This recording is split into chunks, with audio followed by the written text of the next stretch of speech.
Welcome to the Sleep Scholar. Tonight, we'll explore a quiet corner of history together. Settle in, close your eyes, and let these gentle facts carry you into deep sleep. In the early decades of the 18th century, Britain remained fundamentally an agricultural nation, with approximately 80% of its population deriving their livelihood directly from the land. The year 1700 marked the beginning of what historians commonly refer to as the pre-industrial period, a time when the rhythms of rural life dominated the economic and social fabric of the realm. Records from this era indicate that most English villages operated according to seasonal patterns that had remained largely unchanged since medieval times, with communities organized around the ancient three-field system of crop rotation. The population of England and Wales in 1700 stood at approximately 5.5 million inhabitants, scattered across a landscape of small market towns, rural parishes, and isolated farmsteads.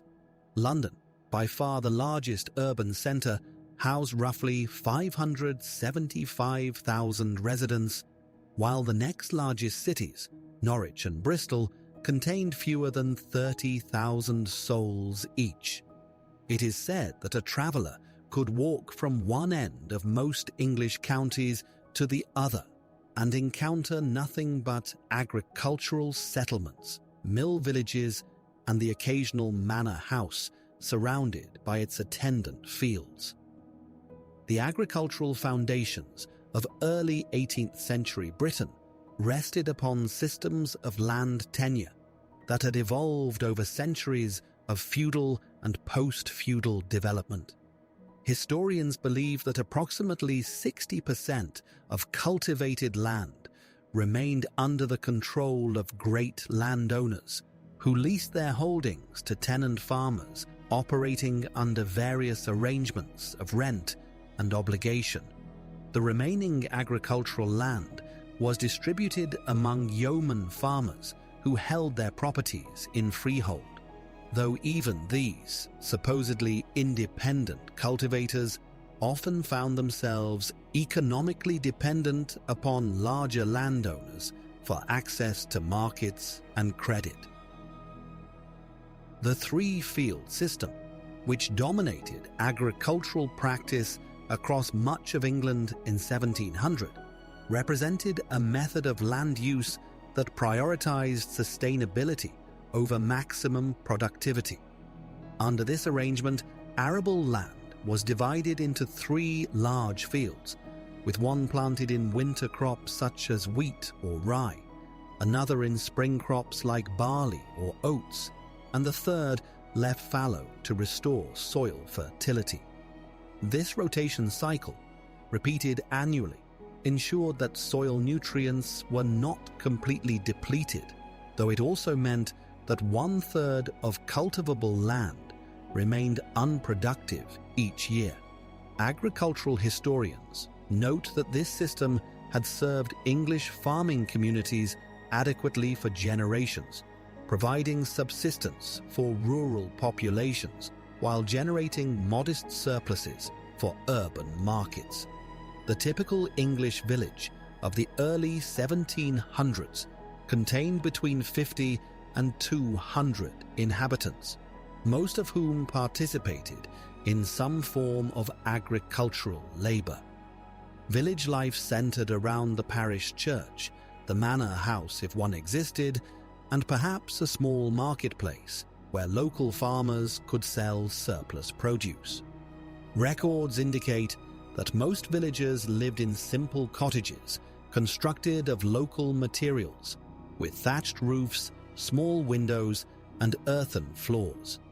These dwellings typically housed extended families who shared not only living space but also economic responsibilities, with children as young as 7 or 8 years old, contributing to agricultural tasks according to their abilities.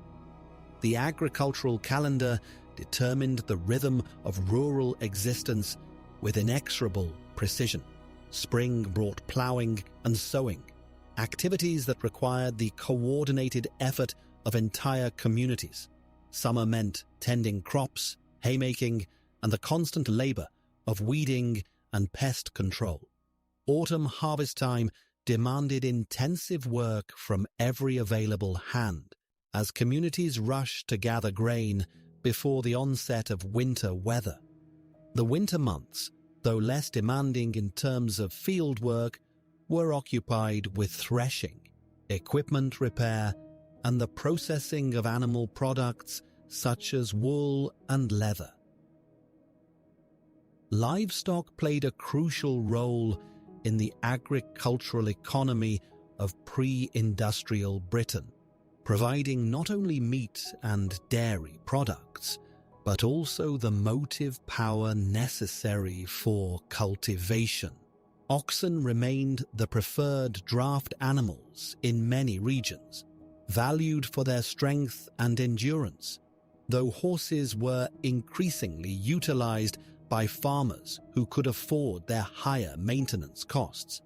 Historians estimate that the average English farm of the early 18th century supported between 4 and 8 head of cattle, along with varying numbers of sheep, pigs, and poultry. These animals were typically smaller and less productive than their modern counterparts, reflecting centuries of breeding for hardiness rather than optimal yield. The wool trade represented one of the most significant connections between rural England and broader commercial networks. English wool had been prized throughout Europe since medieval times, and the early 1700s saw continued demand for high-quality fleece from English sheep.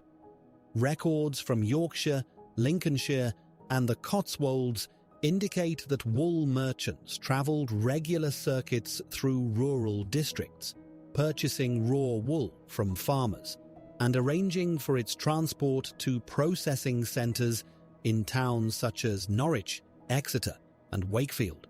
This trade provided crucial cash income for rural communities that otherwise operated largely through barter and subsistence production.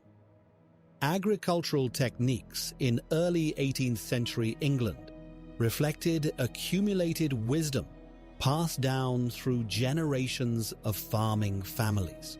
Crop selection depended heavily on local soil conditions and climate patterns, with farmers choosing varieties that had proven reliable in their specific circumstances. Wheat cultivation predominated in the southern and eastern counties, where chalky soils and relatively dry conditions favoured this valuable grain crop. Northern and western regions, characterised by heavier soils and higher rainfall, focused more heavily on barley, oats, and rye production. Root crops such as turnips were beginning to gain acceptance in some areas, though many traditional farmers remained skeptical of innovations that departed from established practice. The enclosure movement, which would later transform English agriculture, existed in 1700, primarily as scattered local initiatives rather than a systematic national program. Some progressive landowners had already begun consolidating scattered strips of land into coherent farms, but the majority of English agricultural land remained organized under open field systems.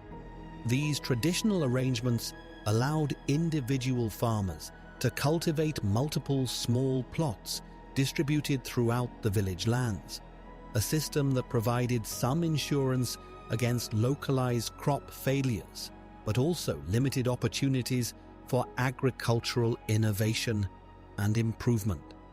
Market towns served as crucial intermediaries between rural producers and urban consumers throughout early 18th century England.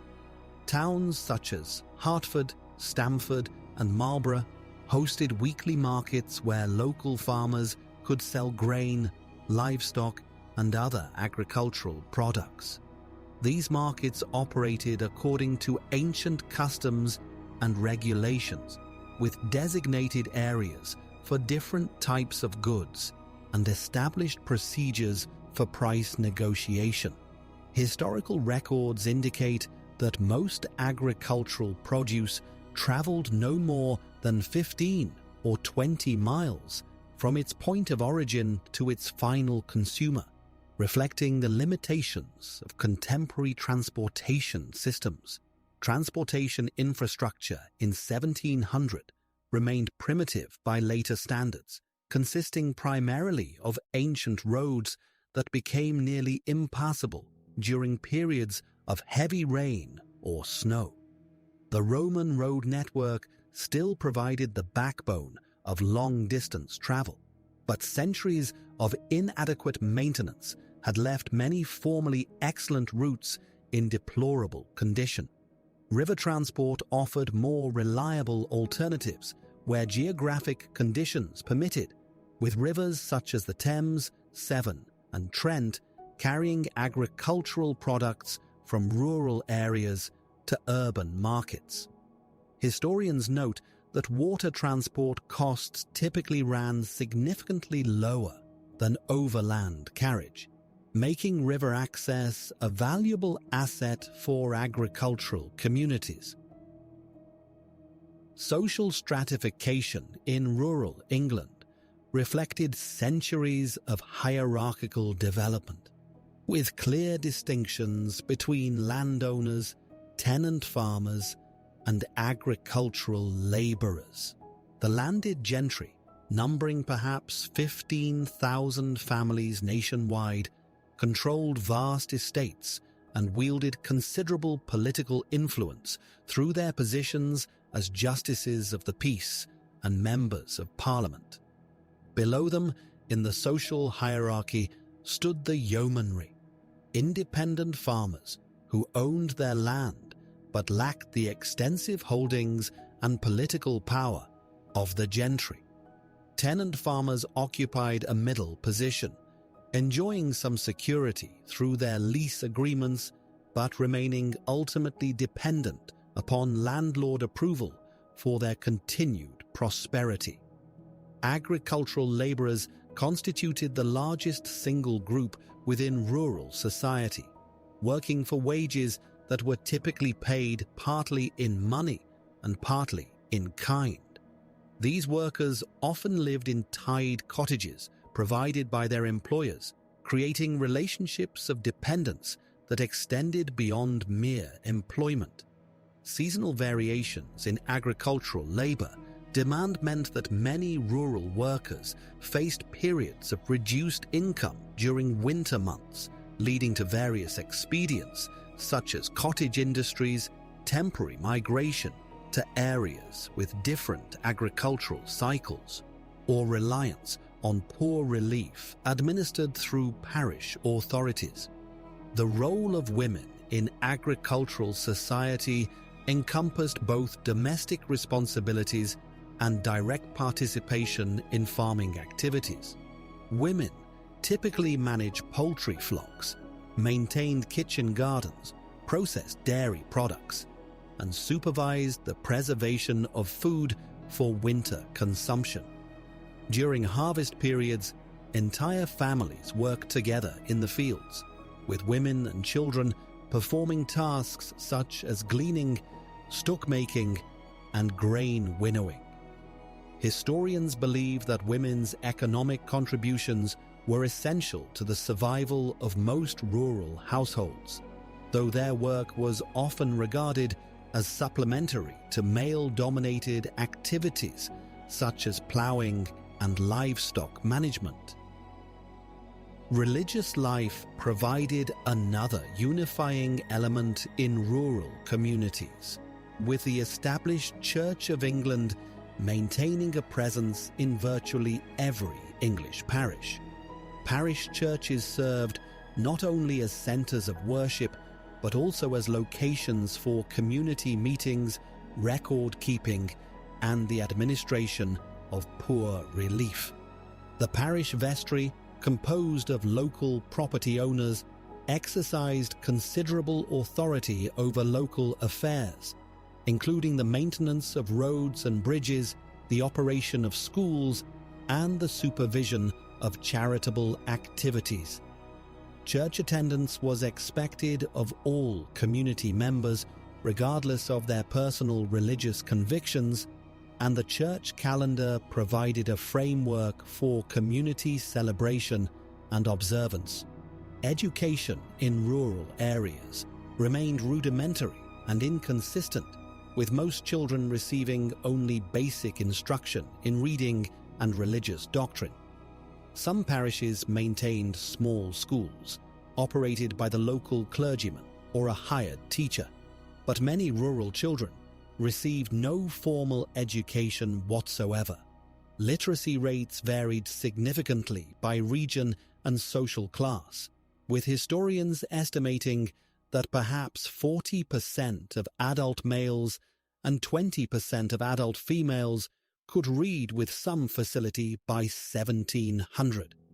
Agricultural knowledge was transmitted primarily through practical apprenticeship, with young people learning farming techniques through direct participation under the guidance of experienced practitioners. Seasonal celebrations and traditional observances punctuated the agricultural year, providing opportunities for community gathering and the reinforcement of social bonds. Harvest festivals, marked by feasting and Thanksgiving services, celebrated the successful completion of the agricultural cycle. May Day festivities welcomed the arrival of spring planting season, while Michaelmas marked the time for rent payments and the renewal of agricultural contracts. These celebrations served important social functions, allowing community members to maintain relationships that extended beyond immediate economic transactions.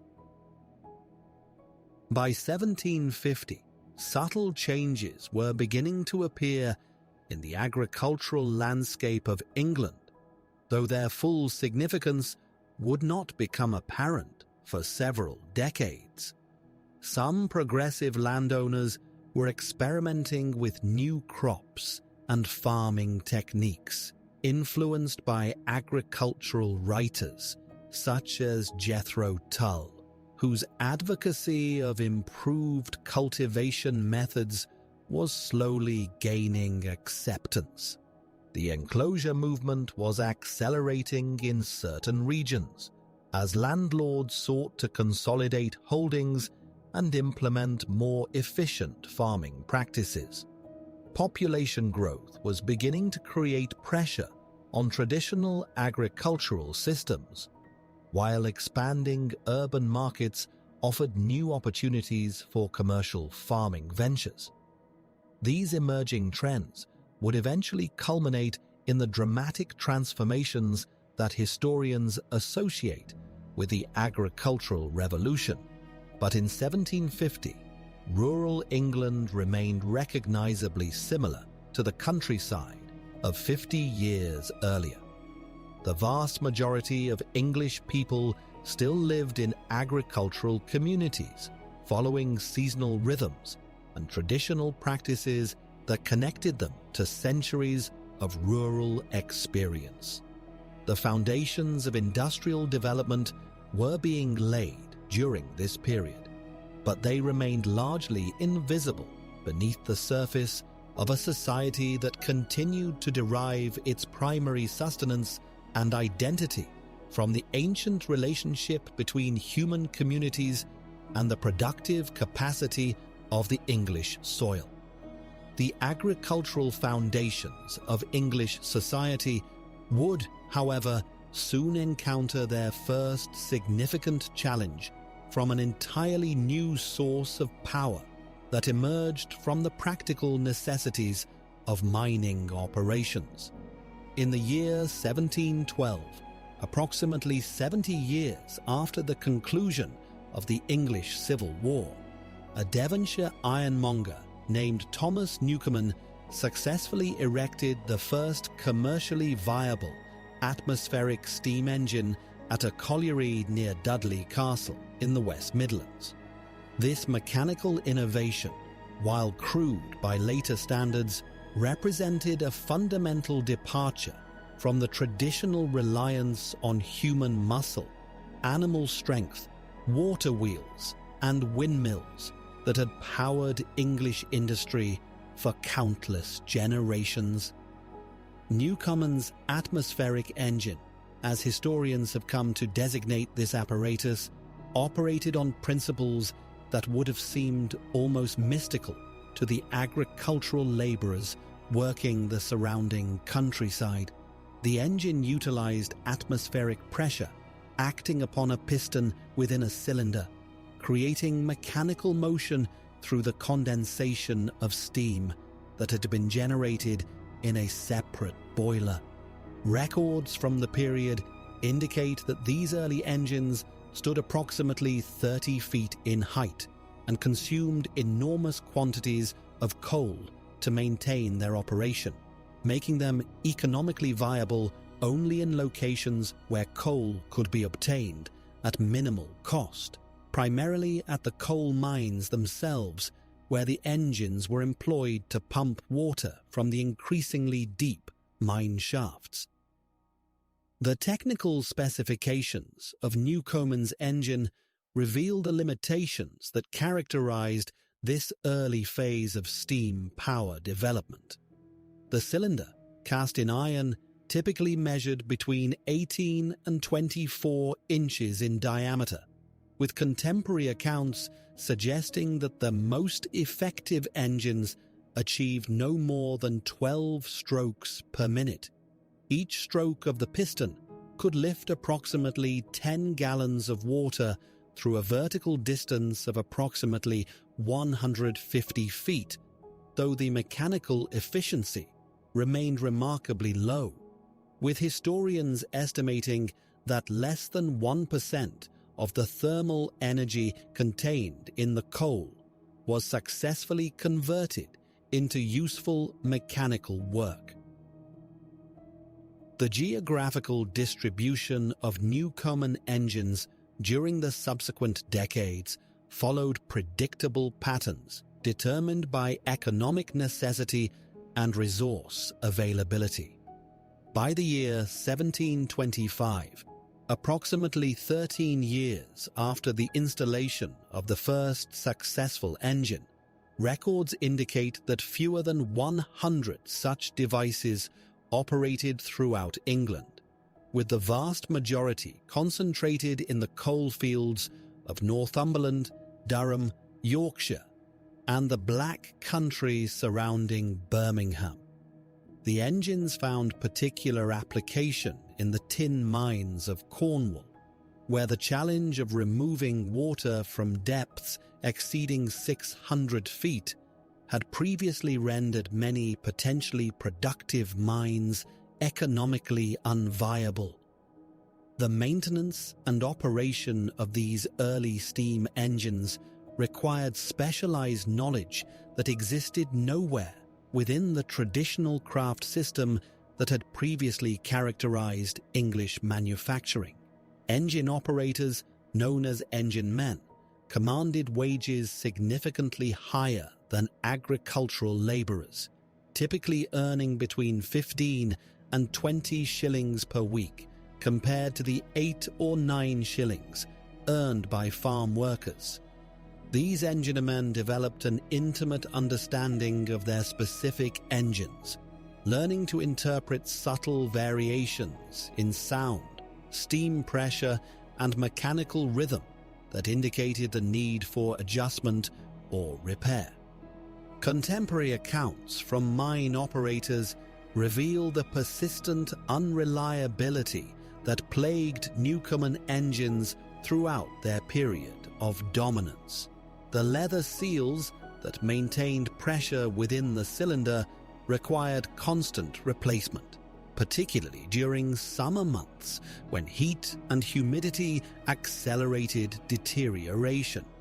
The boilers, constructed from wrought iron plates riveted together, frequently developed leaks that necessitated costly repairs and operational interruptions.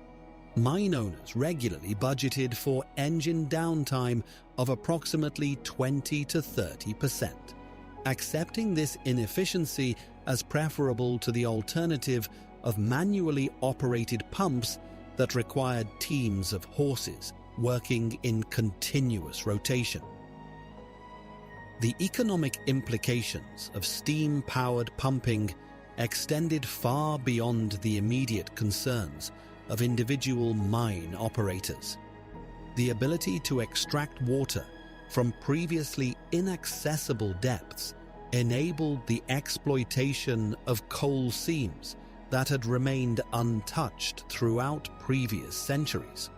Coal production in the Newcastle region, which had approximated 200,000 tons annually during the 1680s, increased to nearly 400,000 tons by the 1740s, with historians attributing a significant portion of this expansion to the drainage capabilities provided by Newcomen engines. Similar patterns emerged in other coal-producing regions, though the precise statistical measurements remain incomplete due to the irregular record-keeping practices of the period. The technical limitations of the atmospheric engine became increasingly apparent as mining operations expanded and deepened during the middle decades of the 18th century. The fundamental design prevented engines from operating effectively at depths exceeding approximately 300 feet, as the atmospheric pressure differential that provided the engine's power proved insufficient to lift water through greater vertical distances. Additionally, the enormous fuel consumption, typically requiring between 25 and 30 tons of coal per week for continuous operation, represented a substantial operating expense that mine owners absorbed reluctantly. These technical constraints attracted the attention of various inventors and natural philosophers who possessed sufficient mathematical and mechanical knowledge to envision improvements to Newcomen's basic design.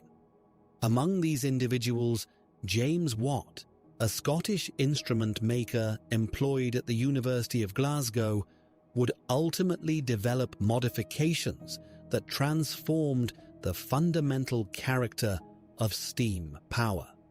Watt's initial encounter with steam engine technology occurred in the winter of 1763, when the university requested that he repair a working model of a Newcomen engine used for instructional purposes in natural philosophy courses.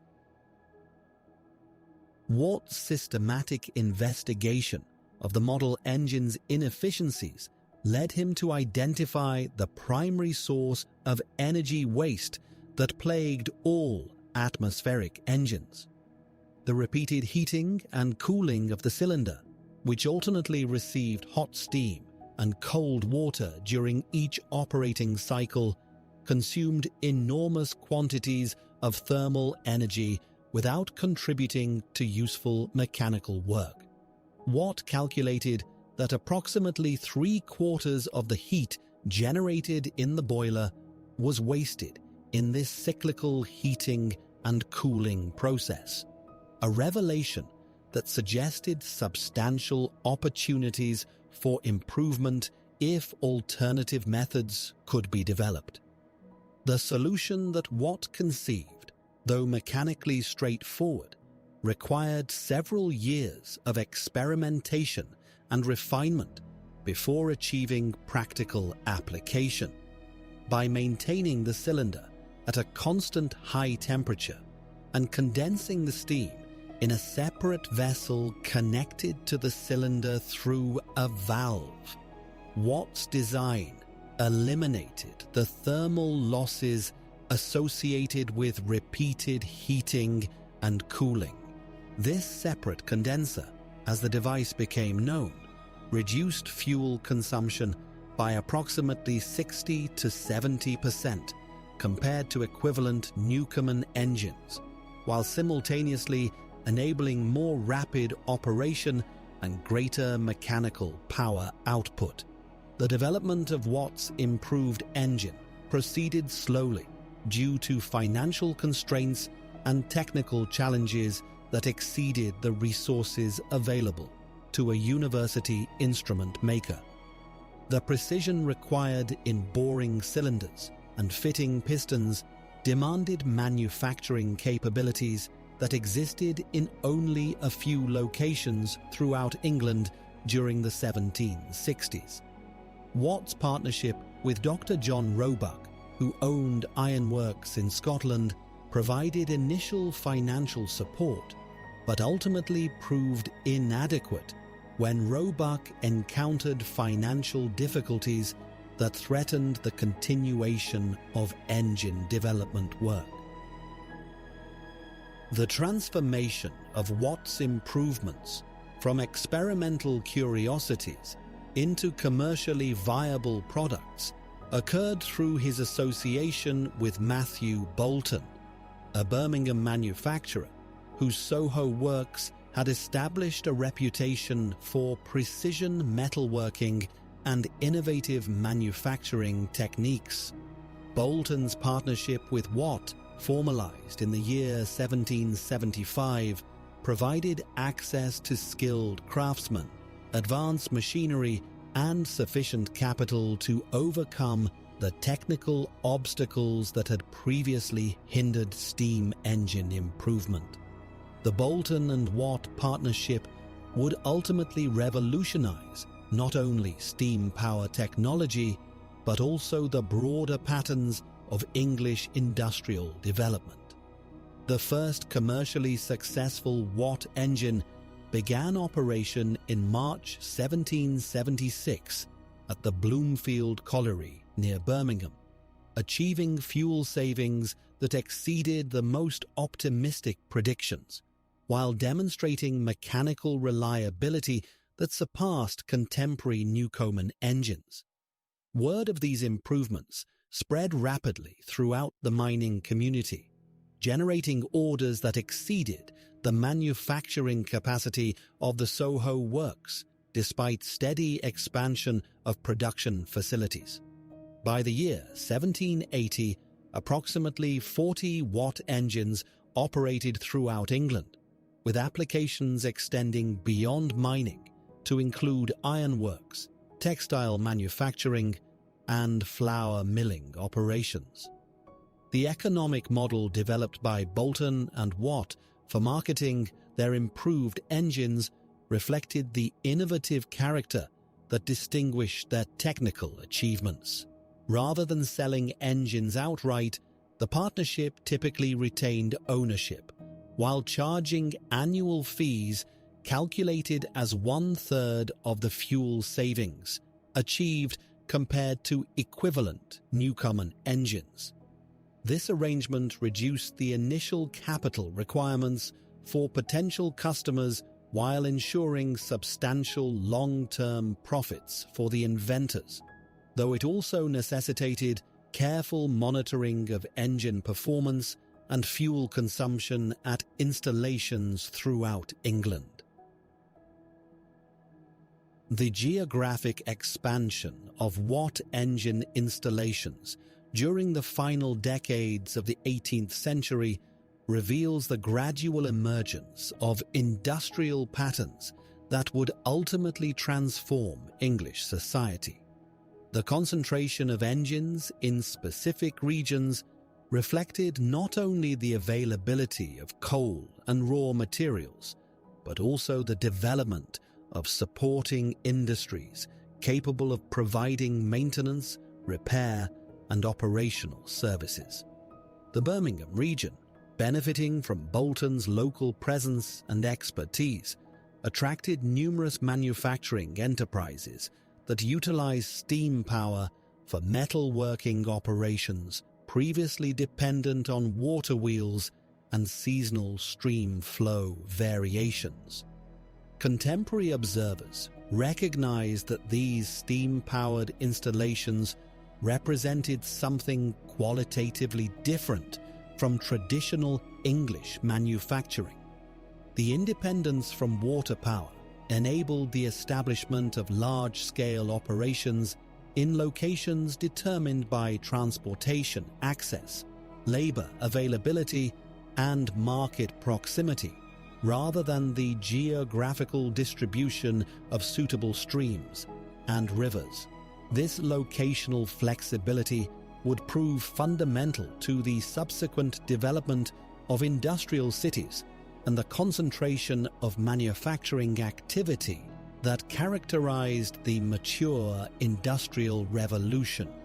Though such developments remained largely unanticipated during the 1770s, when steam power applications remained relatively limited in scope and number, the gradual adoption of steam power in textile manufacturing during this period intersected with a series of mechanical innovations that would fundamentally transform the production of cloth, beginning most notably with James Hargreaves's development of the spinning jenny around 1764. Hargreaves, a weaver and carpenter from Stanhill near Blackburn in Lancashire, created this device reportedly after observing a spinning wheel that had been knocked over, leading him to realize that multiple spindles could operate simultaneously from a single driving wheel. The spinning jenny, named according to some accounts after Hargreaves's wife or daughter, allowed a single operator to control initially 8 spindles simultaneously, though later versions would accommodate 16, 24, or even 80 spindles at once. The spinning jenny represented a significant departure from traditional spinning methods that had remained largely unchanged since medieval times, where the conventional spinning wheel required one operator to produce a single thread. Hargreaves's invention multiplied productivity by a factor of 8 or more, depending on the specific configuration. However, the thread produced by early spinning jennies proved somewhat weak and was primarily suitable for use as weft, the horizontal threads in woven cloth, rather than the stronger warp threads that formed the vertical foundation of the fabric. This limitation would persist until subsequent innovations addressed the tensile strength requirements of different thread applications. Richard Arkwright's water frame, patented in 1769, addressed many of the spinning jenny's limitations by producing stronger thread suitable for both warp and weft applications. Arkwright, originally a barber and wig maker from Preston, collaborated with clockmaker John Kay and possibly drew upon earlier work by Lewis Paul and John Wyatt, who had experimented with roller spinning systems in the 1730s and 1740s. The water frame employed a series of rotating rollers that drew out cotton fibers at different speeds, creating thread with superior tensile strength compared to jenny-spun yarn. The mechanism's reliance on water power for operation necessitated construction near suitable water sources, leading Arkwright to establish his first successful mill at Cromford in Derbyshire in 1771, taking advantage of the River Derwent's reliable flow. The Cromford mill represented more than merely a new manufacturing facility. It embodied a systematic approach to industrial organization that historians often identify as a crucial step toward the factory system. Arkwright employed approximately 300 workers by 1775, organizing labor into shifts that maintained continuous operation whenever water power permitted. The workforce included significant numbers of women and children who possessed the dexterity required for tending the delicate machinery and whose smaller stature allowed them to move efficiently between the closely spaced frames. Contemporary observers noted that children as young as 6 years old worked in these establishments, though such employment practices reflected existing patterns in domestic textile production rather than entirely new exploitation of child labor. Samuel Crompton's spinning mule, developed between 1774 and 1779, combined principles from both the spinning jenny and the water frame to produce thread of exceptional quality and strength. Crompton, working in relative isolation at Hallowth Wood near Bolton, created a hybrid mechanism that incorporated the drawing rollers of Arkwright's system with a movable carriage of Hargreaves's jenny.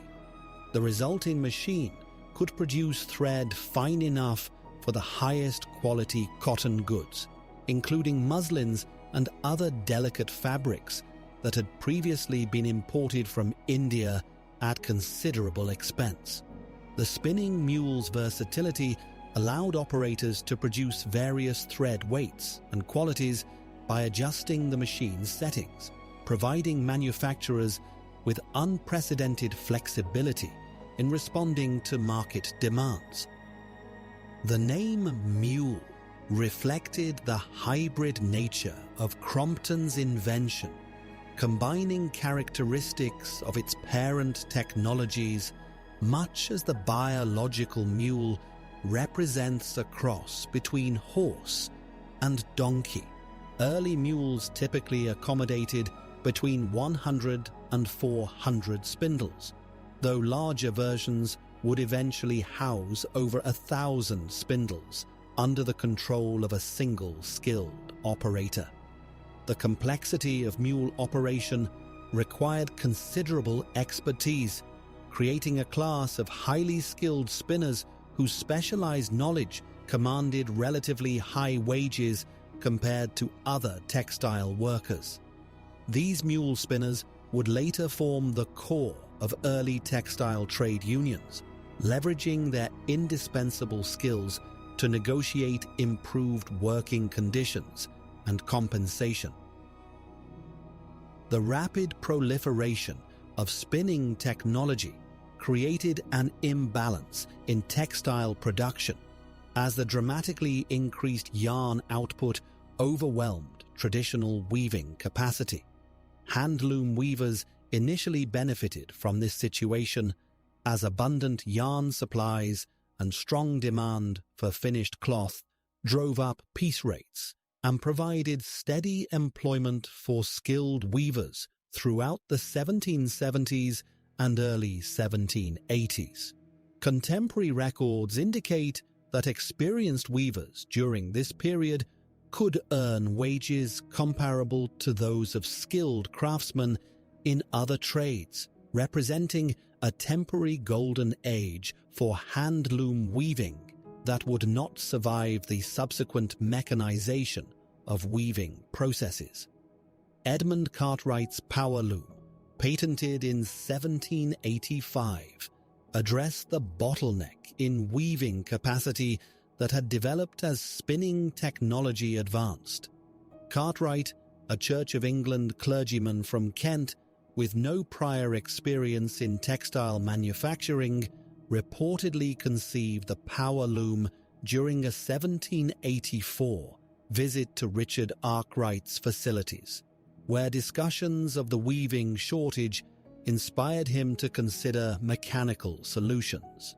Working from first principles and consulting published descriptions of handloom operation, Cartwright developed a mechanism that could replicate the basic motions of hand weaving under power drive.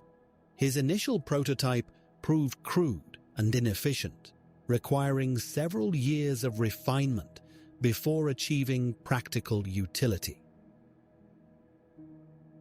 The development of effective power looms proceeded more slowly than spinning innovations, partly due to the greater complexity of the weaving process compared to spinning operations, where spinning essentially required drawing out and twisting fibers into continuous thread. Weaving demanded precise coordination of multiple simultaneous actions, raising and lowering warp threads in complex patterns, inserting weft threads at exact intervals, and beating the newly inserted threads into proper position. Early power looms struggled with thread breakage, uneven tension, and pattern irregularities that hand loom weavers instinctively corrected through subtle adjustments to their technique. Cartwright established a weaving mill at Doncaster in 1787, employing approximately 20 power looms in an attempt to demonstrate commercial viability. The venture faced numerous technical difficulties, including frequent thread breakage and cloth quality issues that limited market acceptance of power loom products. Additionally, the mill encountered vigorous opposition from local hand loom weavers who correctly perceived mechanical weaving as a threat to their livelihood. In 1792, weavers burned down Cartwright's mill at Rawfolds in Yorkshire, reflecting the growing tensions between traditional craft workers and mechanized production methods. The geographic concentration of textile innovation in Lancashire and neighbouring counties resulted from several convergent factors that created favourable conditions for technological development and implementation. The region's humid climate proved particularly suitable for cotton processing, as the moisture content of the air reduced thread breakage and improved spinning efficiency. Proximity to the port of Liverpool facilitated access to raw cotton imports from American colonies and later the United States, while established trading networks provided markets for finished textile products throughout Britain and internationally. Manchester emerged during this period as the commercial centre of the expanding cotton trade, earning the designation Cottonopolis that would characterize its identity throughout the Industrial Revolution. The city's merchants and manufacturers developed sophisticated systems for coordinating the flow of raw materials, intermediate products, and finished goods among the numerous specialized facilities scattered throughout the region. By 1780, contemporary observers estimated that Manchester's textile trade employed directly or indirectly over 50,000 individuals within a radius of 20 miles from the city centre.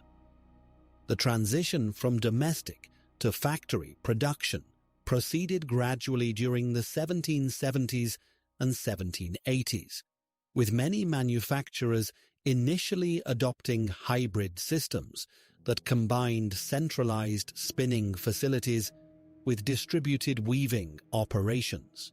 This arrangement allowed entrepreneurs to benefit from the efficiency gains of mechanized spinning while avoiding the substantial capital investments required for comprehensive factory systems.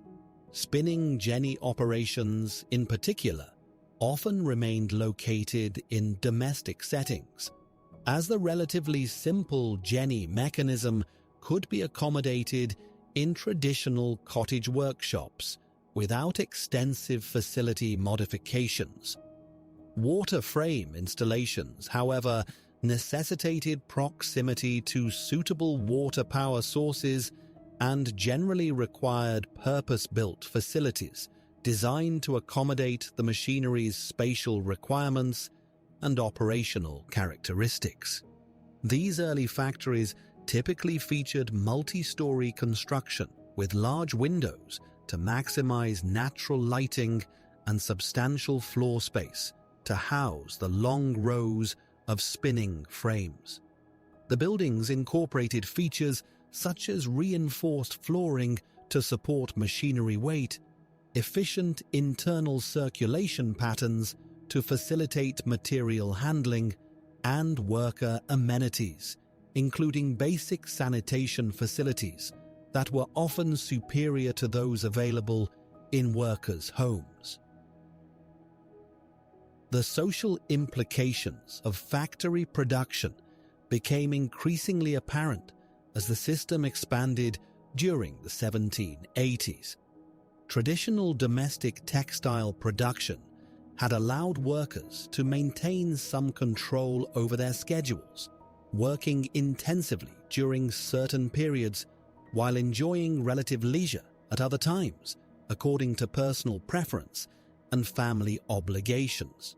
Factory employment imposed regular hours, continuous attendance, and standardized work rhythms that many workers found difficult to accept. Mill owners implemented various disciplinary measures, including fines for tardiness, absence, or substandard work quality, creating formal employer-employee relationships that differed markedly from traditional craft arrangements. The employment of women and children in textile factories reflected both economic necessities and existing labor patterns in domestic production. Women had traditionally performed much of the spinning work in household textile operations, making their transition to factory spinning a natural extension of established gender roles. Children's involvement in textile work similarly built upon long-standing practices, though factory employment often separated children from their families for extended periods and subjected them to more regimented working conditions than domestic production typically involved. Contemporary observers noted significant variations in working conditions among different establishments, with some mill owners providing relatively humane treatment while others imposed harsh disciplinary regimes and unsafe working environments. The expansion of Britain's coal mining industry during this same period created equally demanding working conditions, though the nature of the work differed considerably from textile production. Records indicate that coal extraction increased dramatically between 1750 and 1800, with annual output rising from approximately 4.7 million tons in 1750 to nearly 10 million tons by the century's end. This growth necessitated the employment of entire families in mining communities, particularly in the coal fields of Northumberland, Durham, Yorkshire, and South Wales. The organisation of coal mining work involved a complex hierarchy of roles and responsibilities. Adult miners, known as hewers, worked at the coal face using pickaxes and other hand tools to extract coal from seams that were often only 3 or 4 feet in height. These men typically worked in pairs or small groups, with their earnings determined by the amount of coal they could extract. Supporting this primary extraction were numerous auxiliary workers, including putters who moved coal carts through underground passages, trappers who operated ventilation doors, and banksmen who managed the surface operations around pit heads. Women and children performed essential but poorly compensated roles within this mining economy. Women frequently worked as coal bearers, carrying baskets of coal weighing up to 170 pounds up steep underground passages and ladder systems. In Scottish mines particularly, women served as coal drawers, harnessed to wheeled carts that they pulled through narrow underground tunnels. Children, as young as 6 years old, worked as trappers, sitting alone in complete darkness for 12-hour shifts to open and close ventilation doors as coal carts passed through underground roadways. The geographical expansion of coal mining during this period reflected both growing demand and improvements in extraction techniques. The Tyneside coalfield in Northumberland experienced particularly rapid development, with new pits opening at locations such as Wallsend, Howden, and Willington. Historians estimate that the number of operational coal pits in the Newcastle area increased from approximately 180 in 1750 to over 280 by 1790. Similar expansion occurred in the Durham coalfield, where entrepreneurs like the Lambton family developed extensive mining operations around Sunderland and the Ware Valley. Yorkshire's coal industry centred primarily around the settlements of Sheffield, Barnsley, and Wakefield, where coal seams lay relatively close to the surface and could be extracted through less complex shaft systems. The West Riding coalfield became increasingly important for supplying fuel to the growing iron and steel industries, with mine owners like the Charlesworth family establishing operations that employed several hundred workers each. Contemporary records from the Sheffield area indicate that coal production increased by approximately 150% between 1760 and 1800. South Wales emerged as another crucial coal-producing region during this period, though development there proceeded somewhat more slowly than in northern England. The Merthyr Tydfil area saw significant expansion after 1760, driven largely by the iron-making activities of entrepreneurs such as Anthony Bacon and later Richard Crawshay.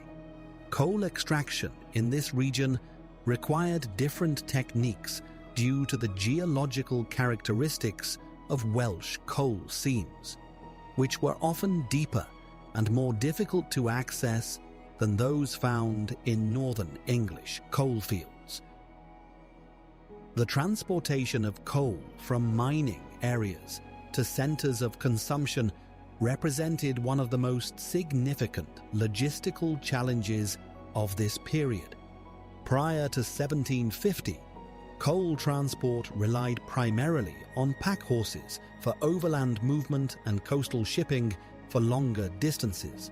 Pack horse trains, consisting of 20 to 40 horses, each carrying approximately 280 pounds of coal, moved slowly along established routes but could access areas where wheeled vehicles could not travel.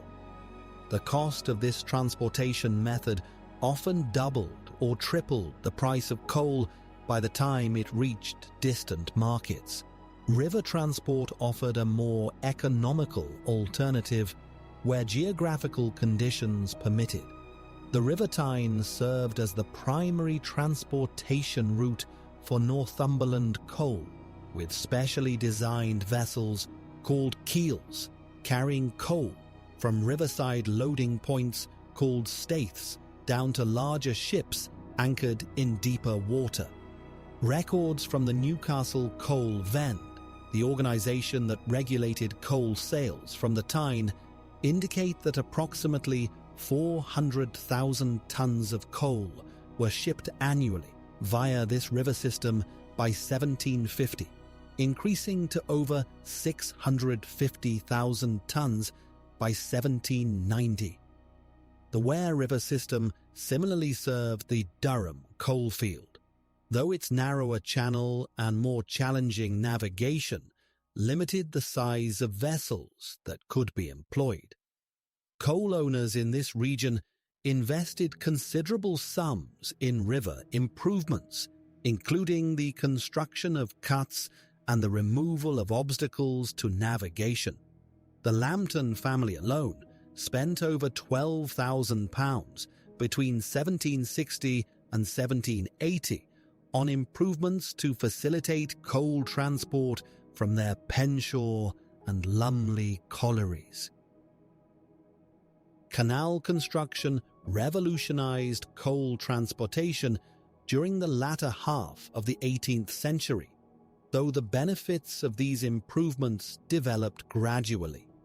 The Bridgewater Canal, completed in 1761 under the direction of James Brindley, demonstrated the potential for artificial waterways to reduce transportation costs dramatically. This canal connected the Duke of Bridgewater's coal mines at Worsley with Manchester, reducing the price of coal in that city by approximately 50% almost immediately upon opening. The success of the Bridgewater Canal prompted similar projects throughout coal-producing regions. The Leeds and Liverpool Canal, begun in 1770 but not completed until 1816, was designed specifically to connect Yorkshire coal fields with Lancashire's growing industrial centres. Construction proceeded in sections, with the portion between Leeds and Gargrave opening in 1777, providing immediate benefits to coal producers in the Aire Valley region. In the Midlands, the Grand Trunk Canal, completed in 1777, linked the Staffordshire coalfields with both Liverpool and Hull, creating unprecedented opportunities for coal distribution. This canal incorporated innovative engineering features, including the Harecastle Tunnel, which at 2,880 yards represented one of the longest underground waterways yet constructed. Contemporary observers noted that canal transport could reduce coal transportation costs to approximately one-third of road transport rates over equivalent distances. The development of improved road networks also contributed to enhanced coal distribution capabilities during this period. Turnpike trusts, authorized by individual acts of Parliament, took responsibility for maintaining and improving specific road sections in exchange for the right to collect tolls. The Great North Road, connecting London with Edinburgh, received particular attention from turnpike authorities due to its importance for coal transport from northern England to southern markets. Road improvements focused primarily on reducing gradients, widening carriageways, and providing better drainage to maintain usability during wet weather. The techniques pioneered by engineers such as John Metcalfe in Yorkshire emphasized the importance of solid foundations and proper camber to shed water effectively. Metcalfe, despite being blind, supervised the construction of approximately 180 miles of turnpike roads in Yorkshire and Lancashire between 1765 and 1792, many of which served coal-producing areas. Coal wagon design also evolved during this period to take advantage of improved road surfaces. The typical coal wagon of 1750 could carry approximately 2 tons of coal, but by 1790, improved construction techniques and better roads permitted wagons carrying up to 4 tons. These larger vehicles required teams of 6 to 8 horses and represented significant capital investments for coal dealers and transport contractors.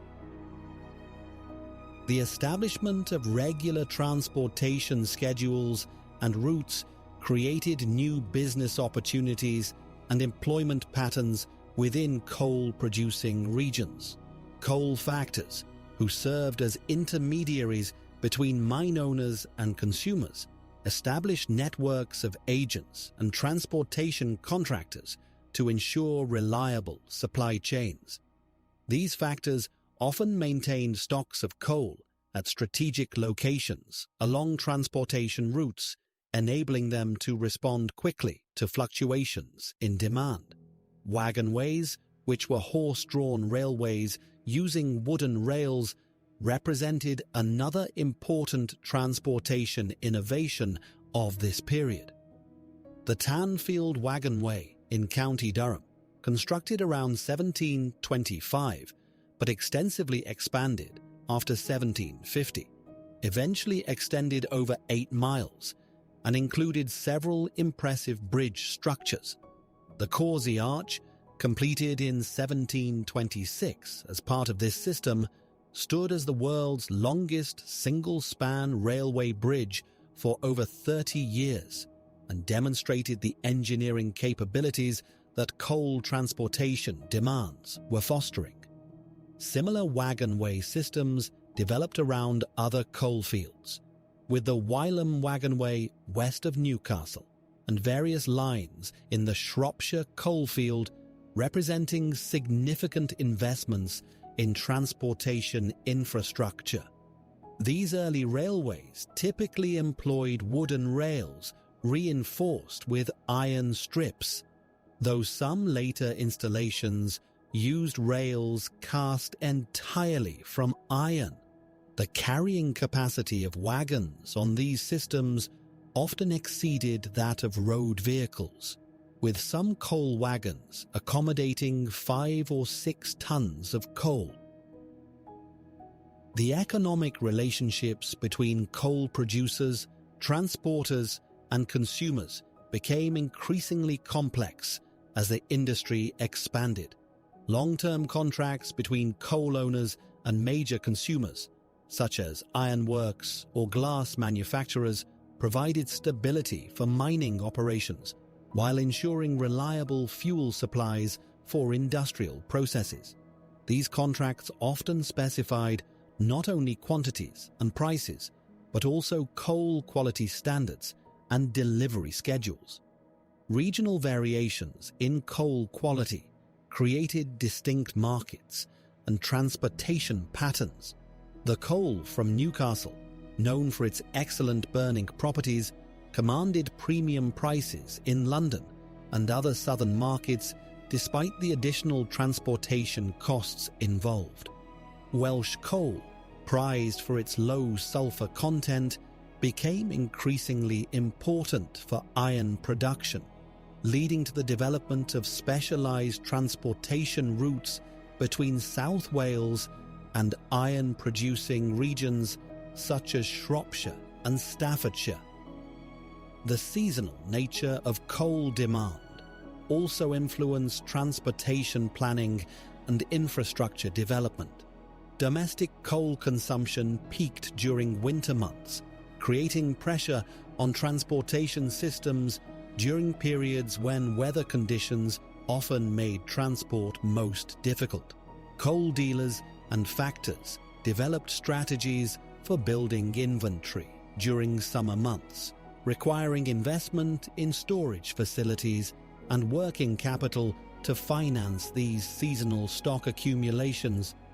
This systematic approach to coal distribution established the foundational infrastructure that would prove essential for the revolutionary developments in iron production that began to emerge in the early 18th century. The coal trade networks that had developed primarily for domestic heating would soon find themselves supporting an entirely different category of industrial demand, one that would transform both the scale and geographic distribution of fuel consumption across Britain. Abraham Darby I, working at his ironworks in Coalbrookdale, Shropshire, achieved what historians now recognize as one of the pivotal technological breakthroughs of the Industrial Revolution, when in 1709 he successfully smelted iron ore using coke rather than charcoal. This development represented approximately 30 years of experimentation with coal-based fuel alternatives, building upon earlier work conducted at various foundries throughout the Midlands region. Derby had previously gained experience in brass founding and had studied continental techniques during his travels to Holland, where he observed advanced methods of metal casting and fuel utilization. The transition from charcoal to coke for iron smelting addressed what had become an increasingly critical constraint on British iron production. Charcoal production required vast quantities of timber, and by the late 17th century, deforestation concerns had begun to limit the expansion of traditional ironworks. Records indicate that producing 1 ton of iron using traditional charcoal methods required approximately 8 tons of timber, creating enormous pressure on forest resources within economical transport distance of iron production sites.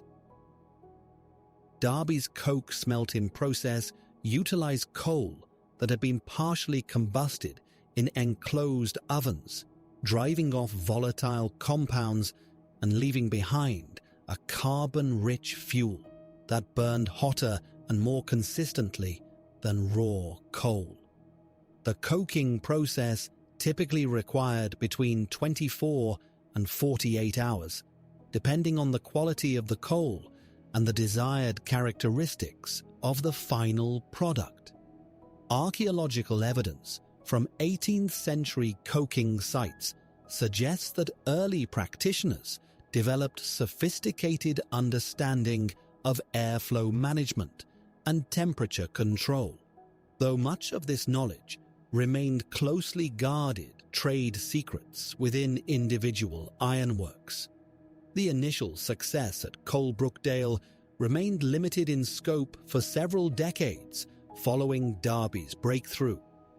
His son, Abraham Derby II, inherited the ironworks in 1717 and continued refining the coke smelting techniques throughout the 1720s and 1730s. Production records from this period indicate gradual improvements in both the quality and quantity of coke-smelted iron, though output remained modest compared to the dramatic expansion that would occur later in the century. Technical challenges associated with coke smelting included managing the higher temperatures generated by coke compared to charcoal, which required modifications to furnace design and construction materials. The limestone flux used to remove impurities from the iron ore had to be carefully calibrated to work effectively with coke-based smelting, and furnace operators needed to develop new techniques for controlling the combustion process. Contemporary accounts describe a learning period of several years as workers adapted traditional ironworking skills to the requirements of coke-fired furnaces.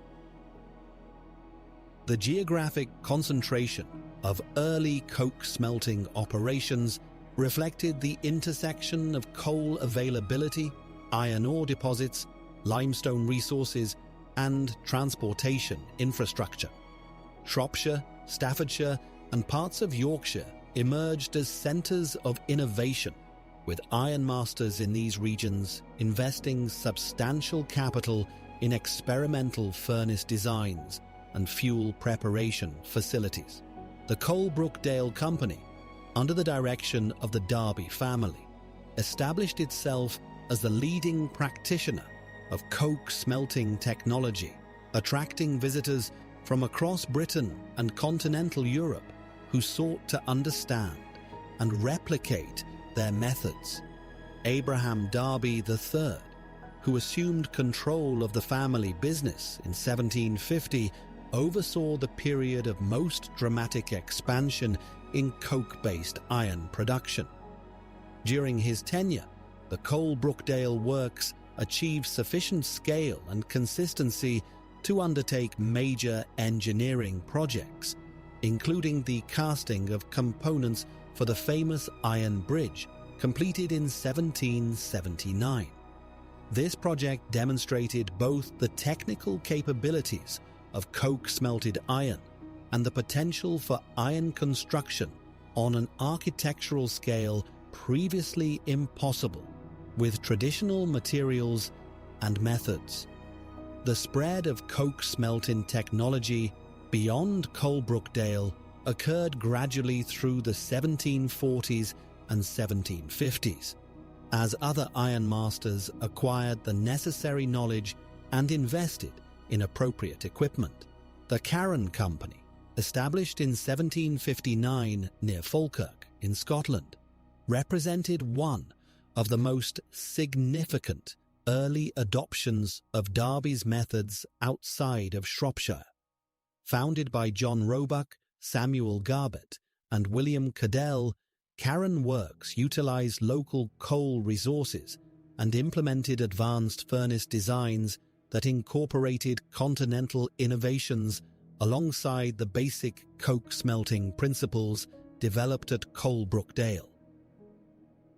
The expansion of coke-based iron production created new demands on coal mining operations, as ironworks required steady supplies of suitable coking coal with specific chemical properties.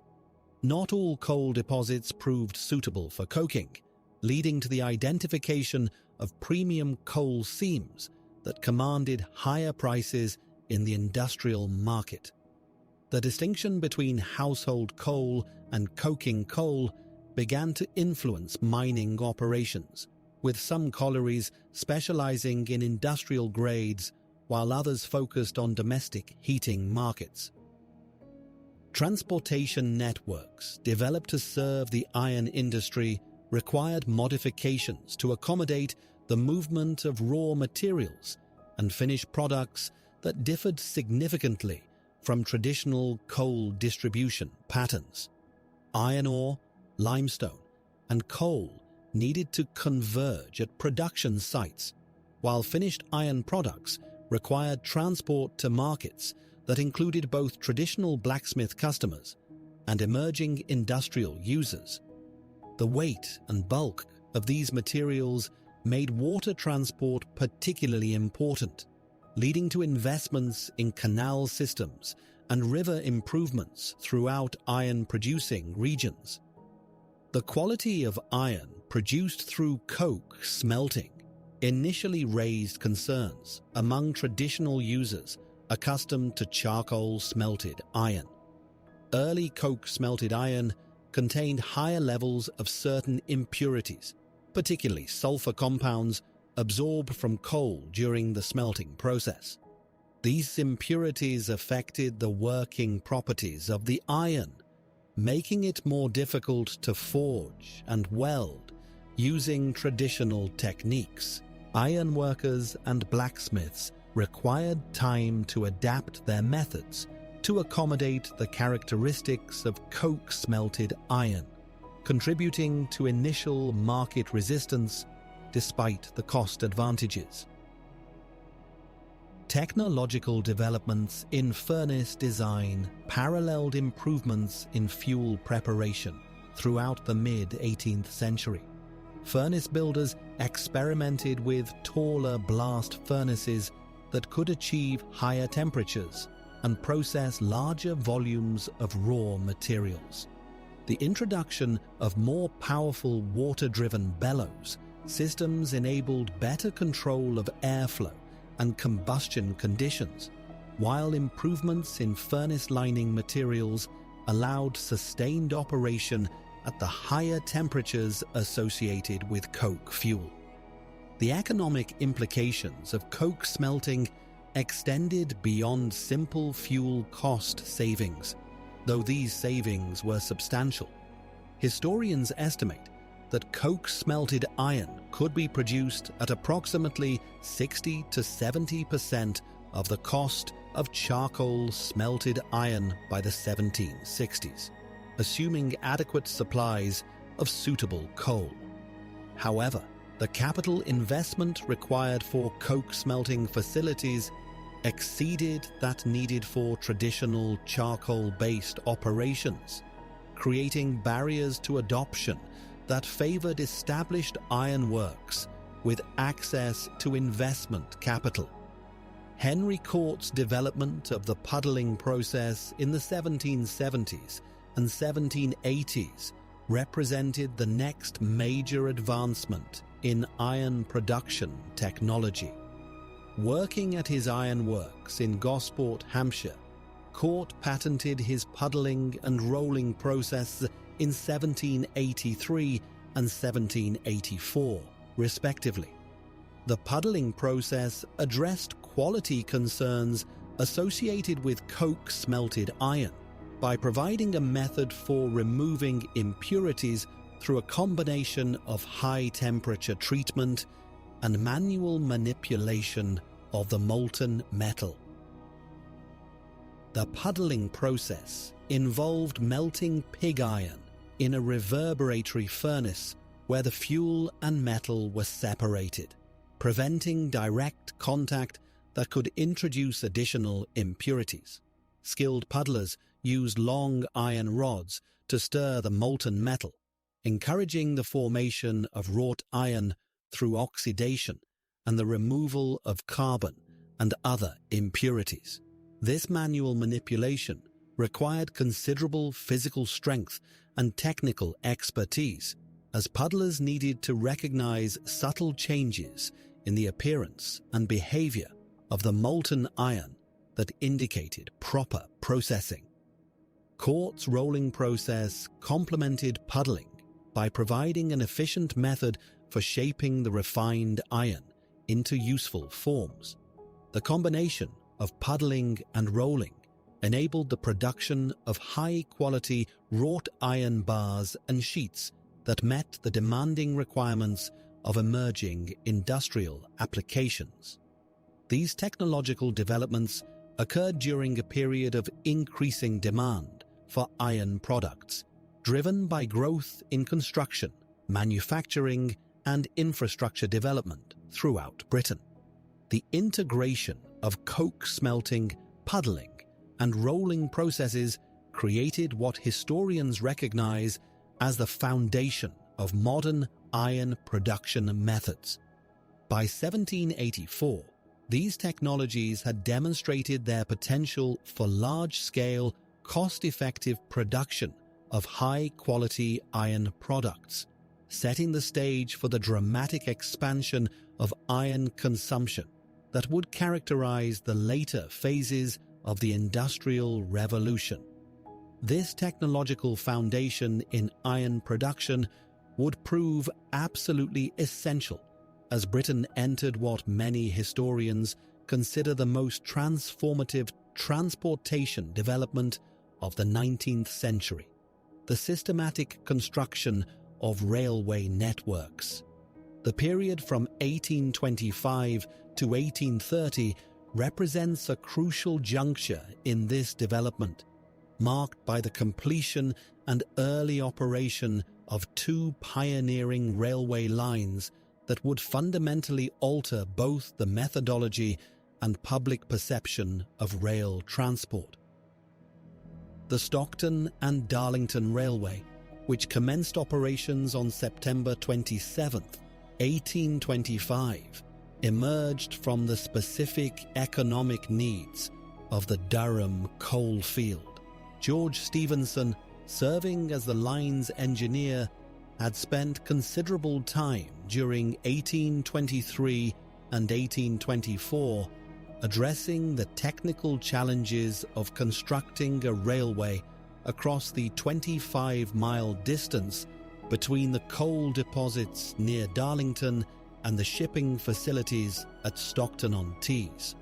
Records from the Stockton and Darlington Railway Company indicate that the initial Parliamentary Act, passed in April 1821, had originally envisioned a combination of horse-drawn and stationary steam-powered sections.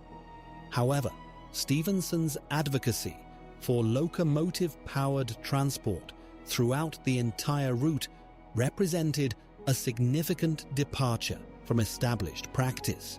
His locomotive, named Locomotion No. 1, weighed approximately 6 tons and incorporated design elements derived from his earlier work at Killingworth Colliery.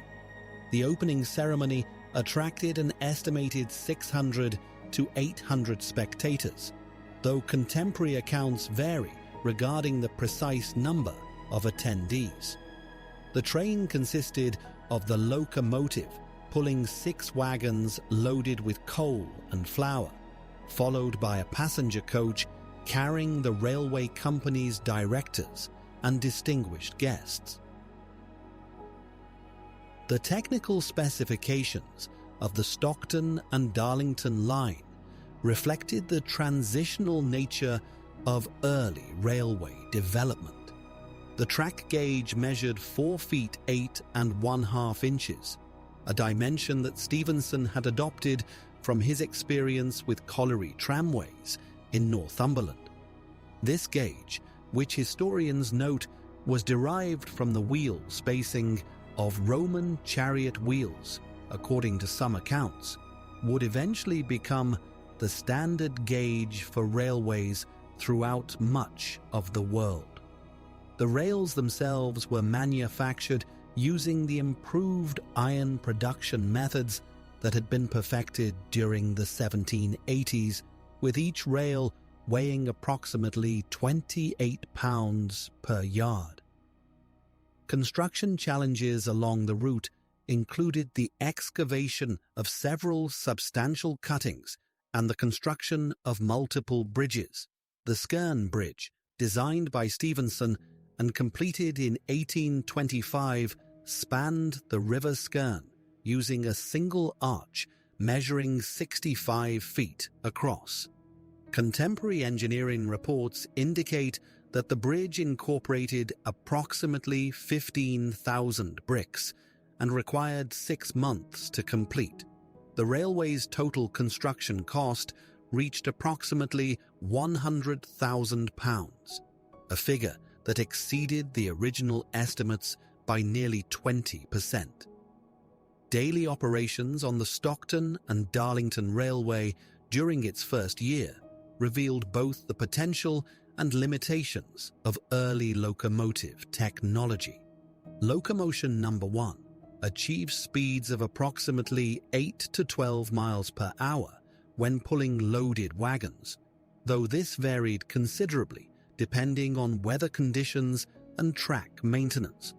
The railway employed a mixed system during 1826 and 1827, with locomotives handling the coal traffic, while horses continued to pull passenger services on certain sections. This arrangement reflected the ongoing uncertainty regarding the reliability and safety of steam-powered passenger transport. Meanwhile, the Liverpool and Manchester Railway project, which had been under discussion since 1822, represented a more ambitious undertaking, both in scale and technical complexity. The Railways Parliamentary Act, passed in May 1826, after considerable opposition from canal and turnpike interests, authorized construction of a 31-mile line connecting these two major commercial centers.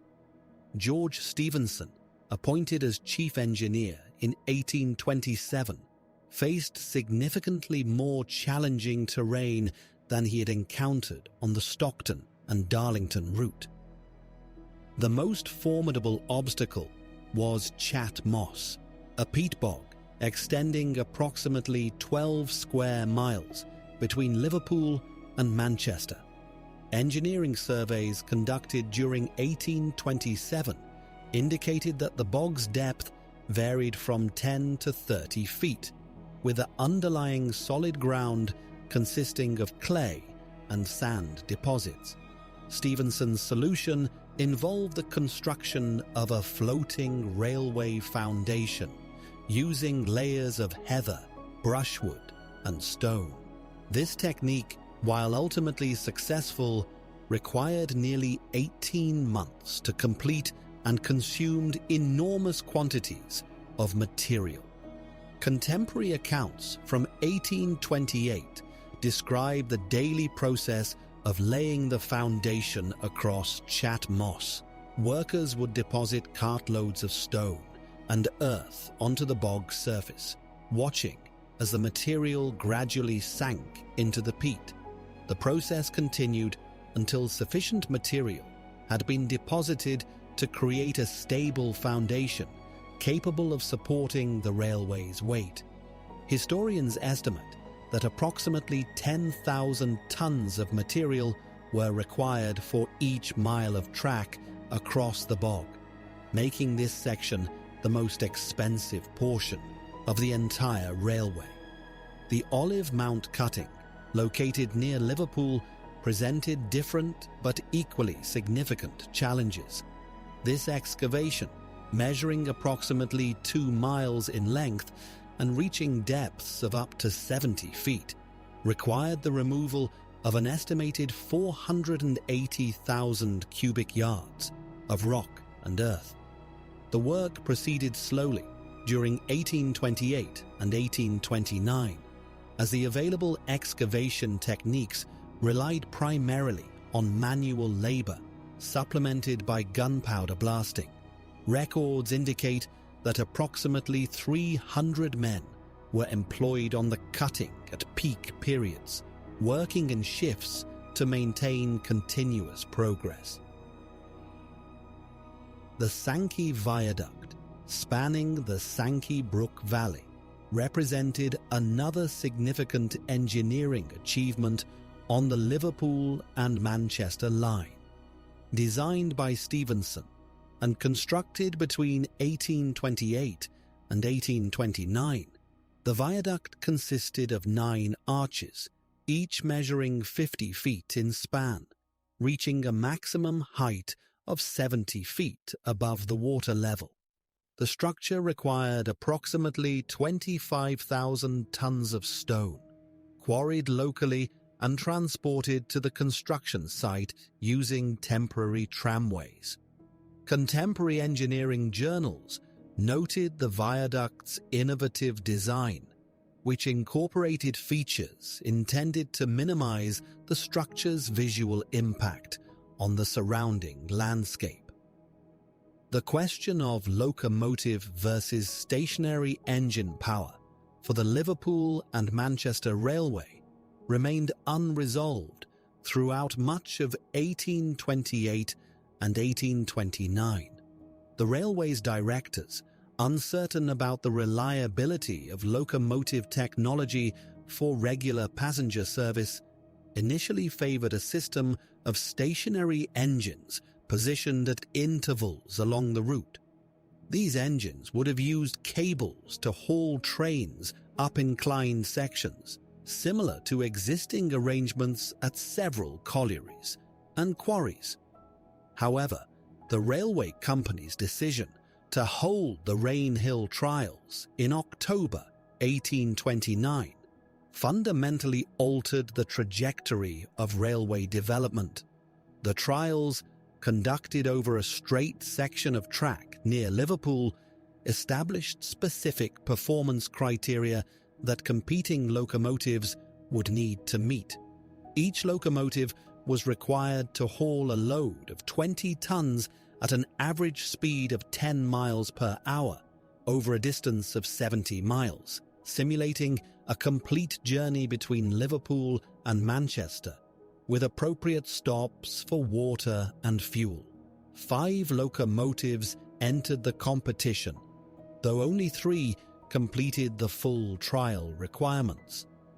George Stephenson's Rocket, designed in collaboration with his son, Robert Stephenson, and incorporating several innovative features, achieved the most consistent performance throughout the testing period. The rocket's multi-tube boiler design, which utilized 25 copper tubes to increase the heating surface area, represented a significant advance over earlier single-flue boilers. This innovation enabled the locomotive to generate steam more efficiently, sustaining higher speeds over extended distances. The rocket's performance during the trials included achieving a maximum speed of 29 miles per hour during one demonstration run, though this exceeded the trial requirements and was intended primarily to showcase the locomotive's capabilities to assemble spectators. More importantly for the railway's directors, the rocket successfully completed the endurance requirements, demonstrating that locomotive technology had reached a level of reliability suitable for regular passenger service. The locomotive's total weight of 4 1/4 tons, including its tender, remained within the limits specified by the railway company. Timothy Hackworth's Sans Pareil and John Ericsson's Novelty also participated in the trials, each incorporating different approaches to locomotive design. The Sans Pareil, weighing approximately 4 3/4 tons, utilized a return flue boiler design and achieved speeds comparable to the rocket during early trial runs. However, mechanical difficulties, including problems with the locomotive's blast pipe and water pumps, prevented it from completing the full trial requirements. The Novelty, notable for its lightweight construction and innovative vertical boiler arrangement, attracted considerable attention from spectators due to its quiet operation and smooth running characteristics, but ultimately suffered mechanical failures during the endurance testing. The success of the Rainhill trials effectively resolved the debate over motive power for the Liverpool and Manchester Railway. The railway's directors placed an order for additional locomotives based on the rocket's design, though these incorporated further refinements developed during the winter of 1829 and 1830. These improvements included modifications to the firebox arrangement, adjustments to the blast pipe configuration, and strengthening of various mechanical components based on experience gained during the trials. The Liverpool and Manchester Railway's official opening on September 15, 1830, marked what many historians consider the beginning of the railway age in Britain. The opening ceremony attracted an estimated 15,000 spectators and included 8 special trains carrying members of Parliament, government officials, and other distinguished guests. The Duke of Wellington, serving as Prime Minister, participated in the ceremonies despite considerable political controversy surrounding parliamentary reform issues that had nothing to do with railway development but influenced the public atmosphere surrounding the event. The ceremonial opening of this railway line demonstrated the increasing interconnection between technological advancement and the established social order, a relationship that had been developing steadily throughout the implementation of the factory system during the preceding 4 decades. As we examine the period from 1780 to 1820, historians note that the organization of industrial labor had undergone fundamental transformations that extended far beyond the mechanical innovations themselves. The factory system's implementation during this period required entirely new approaches to labor organization, beginning with the establishment of standardized working schedules. Prior to 1780, most textile production in Britain followed seasonal patterns and traditional craft rhythms, with workers maintaining considerable autonomy over their daily schedules. However, records from the Cromford Mill in Derbyshire, operated by Richard Arkwright since 1771, indicate that by 1782, the facility employed approximately 300 workers operating under strict time regulations. The mill bell rang at 5 o'clock each morning, with workers expected at their stations by 5:30, continuing until 7 in the evening, with breaks totaling 1 hour for meals. Arkwright's organizational methods became the standard template for factory implementation throughout the Midlands and Northern England. Historical documents from the period reveal that by 1785, similar scheduling systems had been adopted at Samuel Oldknow's muslin factory in Marple, Cheshire, and at the cotton mills established by Samuel Gregg at Stile. Gregg's Quarry Bank Mill, which began operations in 1784, employed approximately 150 workers by 1790, with detailed records maintained regarding attendance, productivity, and behavioral conduct. The implementation of factory discipline required systematic approaches to worker training and supervision. Mill owners during this period developed hierarchical management structures that historians believe were among the first examples of modern industrial organization. At the Quarry Bank Mill, records indicate that Gregg employed overlookers at a ratio of approximately 1 supervisor for every 20 workers.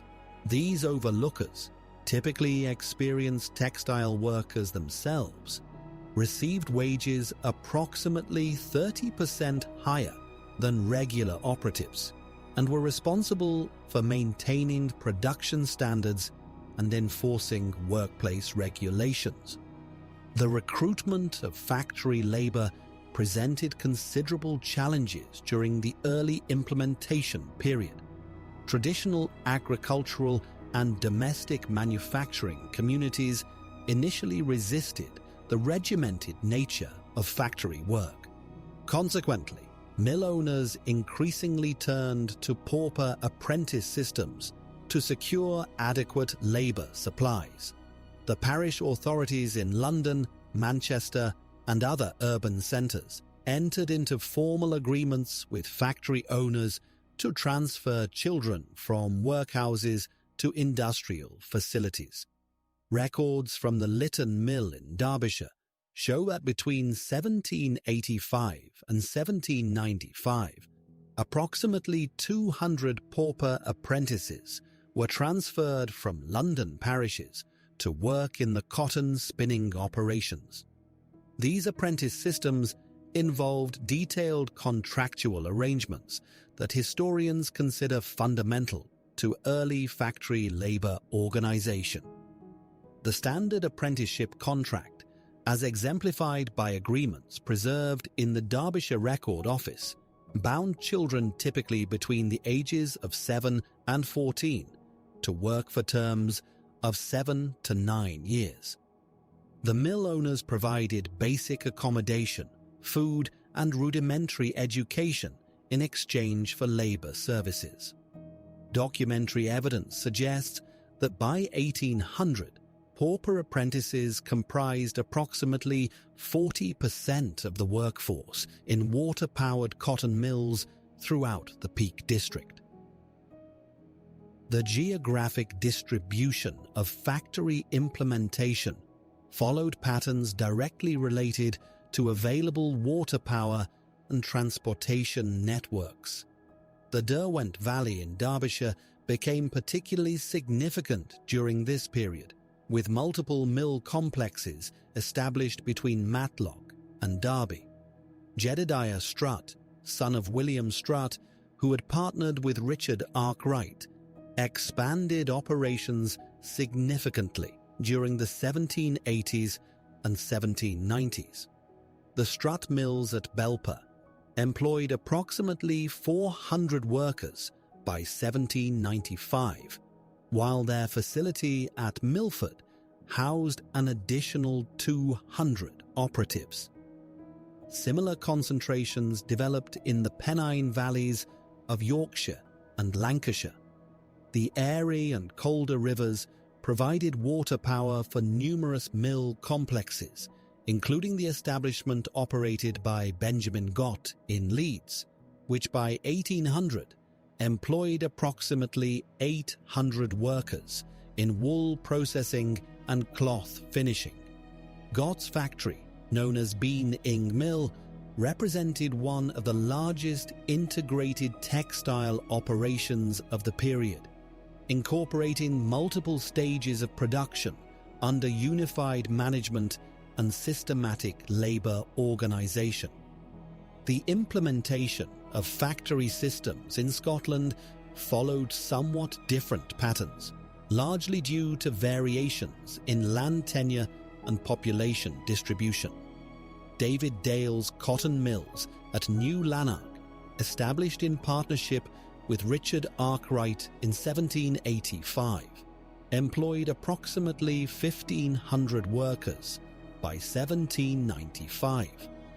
Dale's operations were notable for their comprehensive approach to community development, including the construction of worker housing, schools, and retail facilities. Historical records indicate that New Lanark housed approximately 2,500 residents by 1800, making it one of Scotland's larger industrial communities. The organisation of factory labour during this period involved increasingly sophisticated approaches to skill specialisation and task division. The traditional craft system, in which individual workers possessed comprehensive knowledge of entire production processes, gave way to specialized roles requiring mastery of specific mechanical operations. At the water-powered cotton mills, workers were typically organized into distinct categories: piecers, who joined broken threads; scavengers, who cleaned machinery and collected waste cotton; spinners, who operated the spinning frames; and reelers, who wound finished yarn onto bobbins. Wage structures reflected this specialization, with detailed pay scales preserved in mill account books from the period. Adult male spinners at the Quarry Bank Mill earned approximately 12 shillings per week in 1795, while female spinners received approximately 7 shillings for comparable work. Piecers, typically children or adolescents, earned between 2 and 4 shillings weekly, depending upon their age and experience.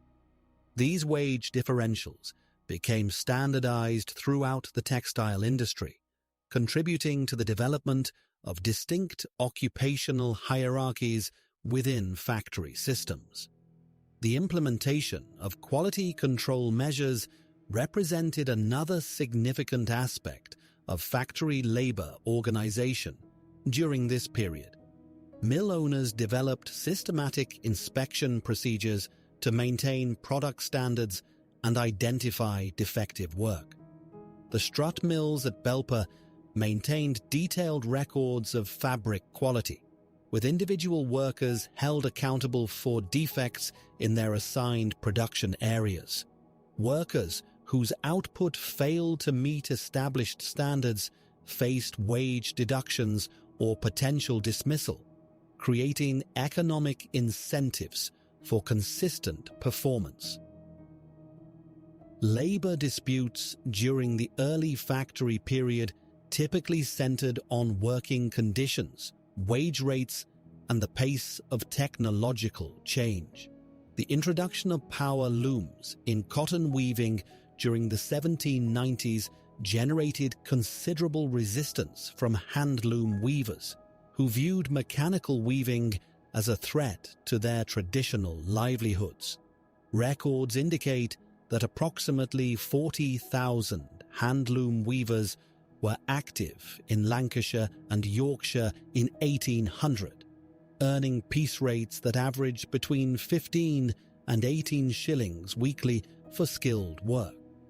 The gradual displacement of handloom weaving by factory-based power loom operations created significant social tensions throughout the textile regions.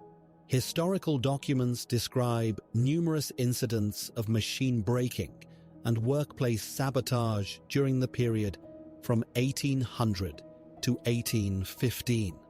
The most notable organized resistance occurred during the Luddite disturbances of 1811 to 1816, when groups of displaced workers systematically destroyed textile machinery in Nottinghamshire, Yorkshire, and Lancashire. The government response to labour unrest involved both legislative measures and military intervention. The Frame-Breaking Act of 1812 made the destruction of textile machinery a capital offence, while the Combination Acts of 1799 and 1800 prohibited workers from forming organisations to negotiate wages or working conditions. Military units were stationed in major textile districts, with approximately 3,000 troops deployed in the disturbed areas during the peak of the Luddite period. The development of industrial communities around factory complexes created new patterns of social organization that historians consider fundamental to early industrial society. Mill owners frequently constructed housing for their workers, creating company towns with distinctive architectural and social characteristics. The village of style, built to house workers at the Quarry Bank Mill, included approximately 100 dwellings arranged in terraced rows with shared water supplies and sanitation facilities. Similar planned communities developed at Cromford, New Lanark, and other major mill sites.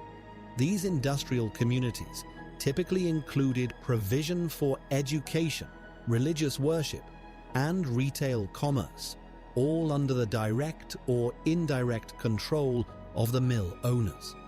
The Sunday school movement, promoted by manufacturers such as Samuel Gregg and David Dale, provided basic literacy instruction for child workers while reinforcing moral and behavioral standards considered essential for factory discipline.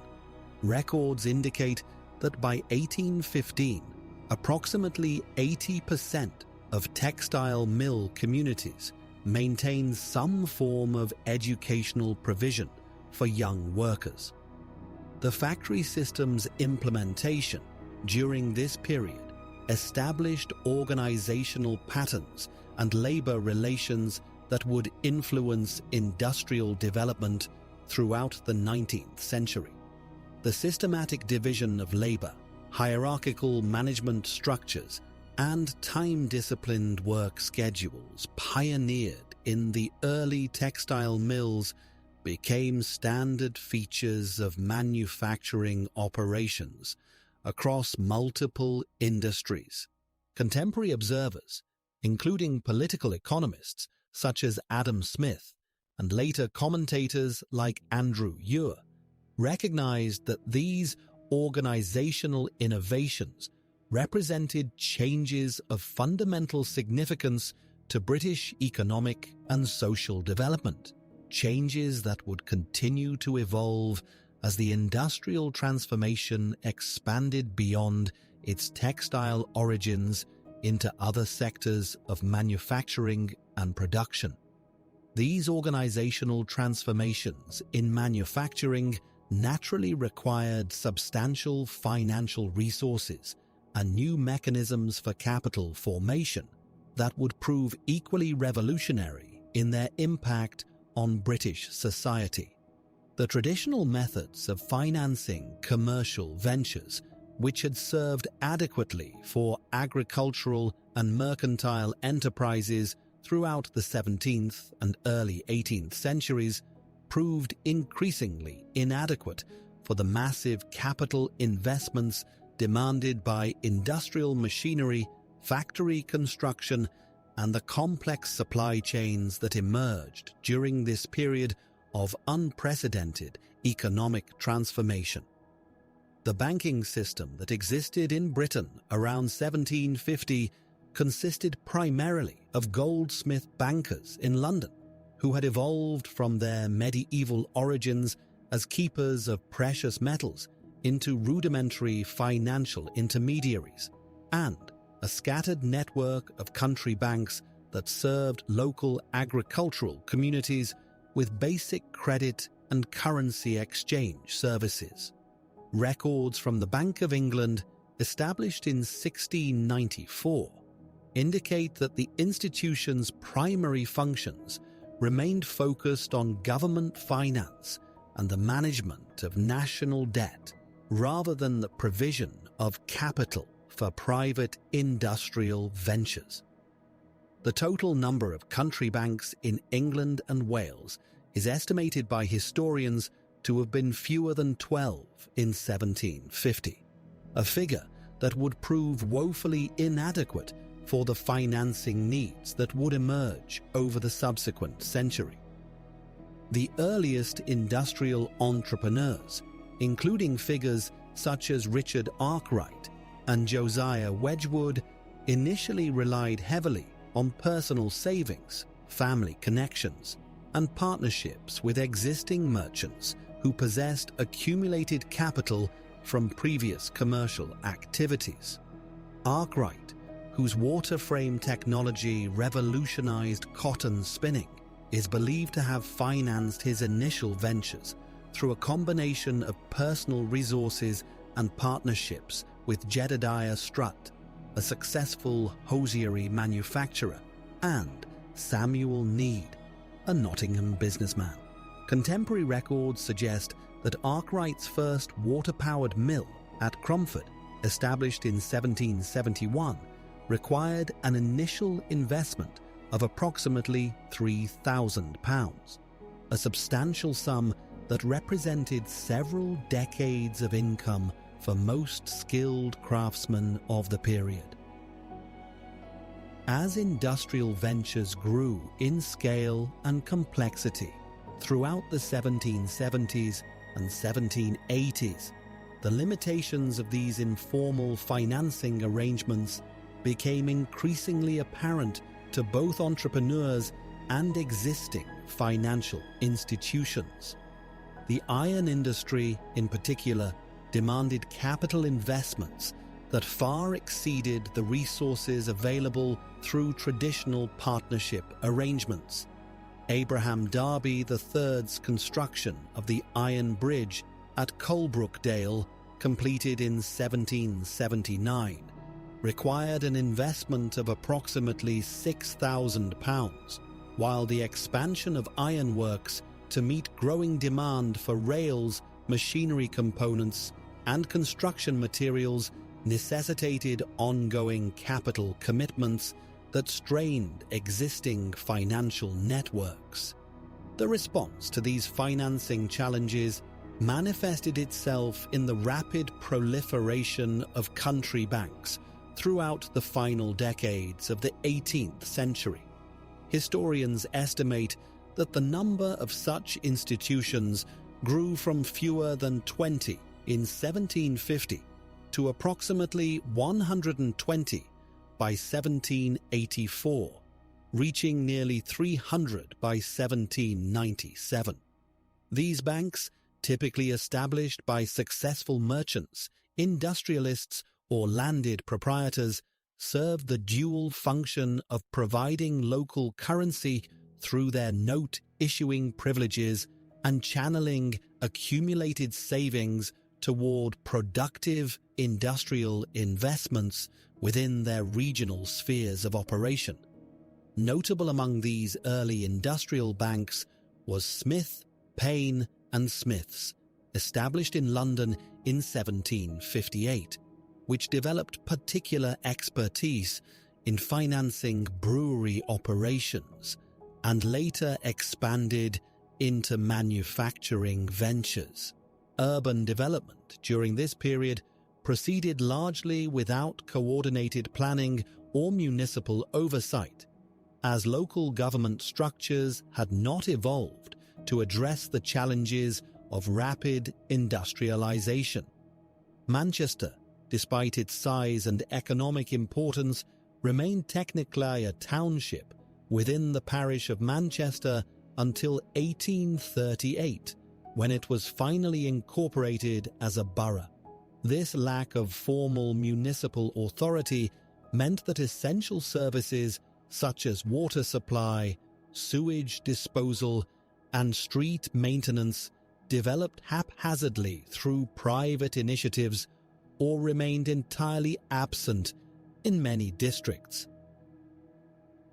The consequences of unplanned urban growth became increasingly apparent by the 1830s and 1840s, as overcrowding and poor sanitation contributed to recurring outbreaks of cholera, typhus, and other epidemic diseases.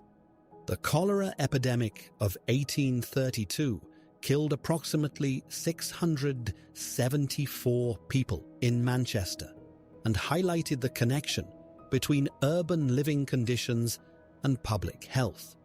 Similar outbreaks in Birmingham, Leeds, and other industrial centres prompted the first systematic investigations into urban health conditions, most notably the reports compiled by Edwin Chadwick and other members of the Poor Law Commission during the 1840s. Population growth in industrial centres was not uniform, but varied significantly based on economic cycles and technological developments. The expansion of cotton textile production during the 1780s and 1790s drove rapid growth in Manchester and its satellite towns, while the development of iron and steel production in the early 1800s accelerated population increases in Birmingham, Sheffield, and the emerging industrial districts of South Wales. The railway construction boom of the 1840s created additional employment opportunities and migration patterns, as workers moved to locations along proposed railway routes, and engineers and contractors established temporary headquarters in various provincial towns. Regional specialization in manufacturing created distinct urban development patterns across different parts of England. The Potteries district of Staffordshire, centred on the towns of Burslem, Hanley, and Stoke-on-Trent, experienced steady population growth from approximately 25,000 residents in 1750 to over 120,000 by 1851, driven by the expansion of ceramic production under entrepreneurs like Josiah Wedgwood and Josiah Spode. The Black Country region around Birmingham developed as a centre for ironworking and coal mining, with numerous small towns such as Dudley, West Bromwich, and Walsall experiencing rapid population increases that transformed the landscape from rural countryside to industrial conurbation. The transformation of Sheffield from a modest cutlery-producing town of approximately 12,000 inhabitants in 1750 to a major steel manufacturing centre with over 135,000 residents by 1851, illustrates the impact of technological innovation on urban development patterns. The introduction of crucible steel production by Benjamin Huntsman in the 1740s, followed by the development of silver plating techniques and later the adoption of steam-powered machinery, created employment opportunities that attracted workers from throughout Yorkshire and Derbyshire. Sheffield's growth was further accelerated by its position along the Sheffield and Rotherham Canal, completed in 1751, and later by railway connections that facilitated the export of steel products to national and international markets.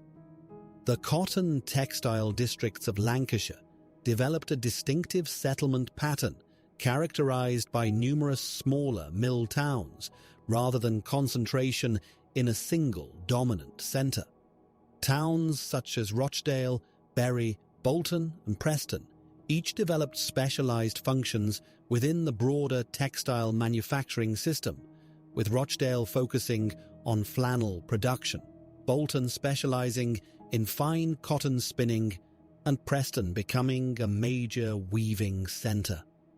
This dispersed development pattern reflected the availability of water power sites along the region's numerous rivers and streams, as well as the gradual adoption of steam power that allowed greater flexibility in mill location.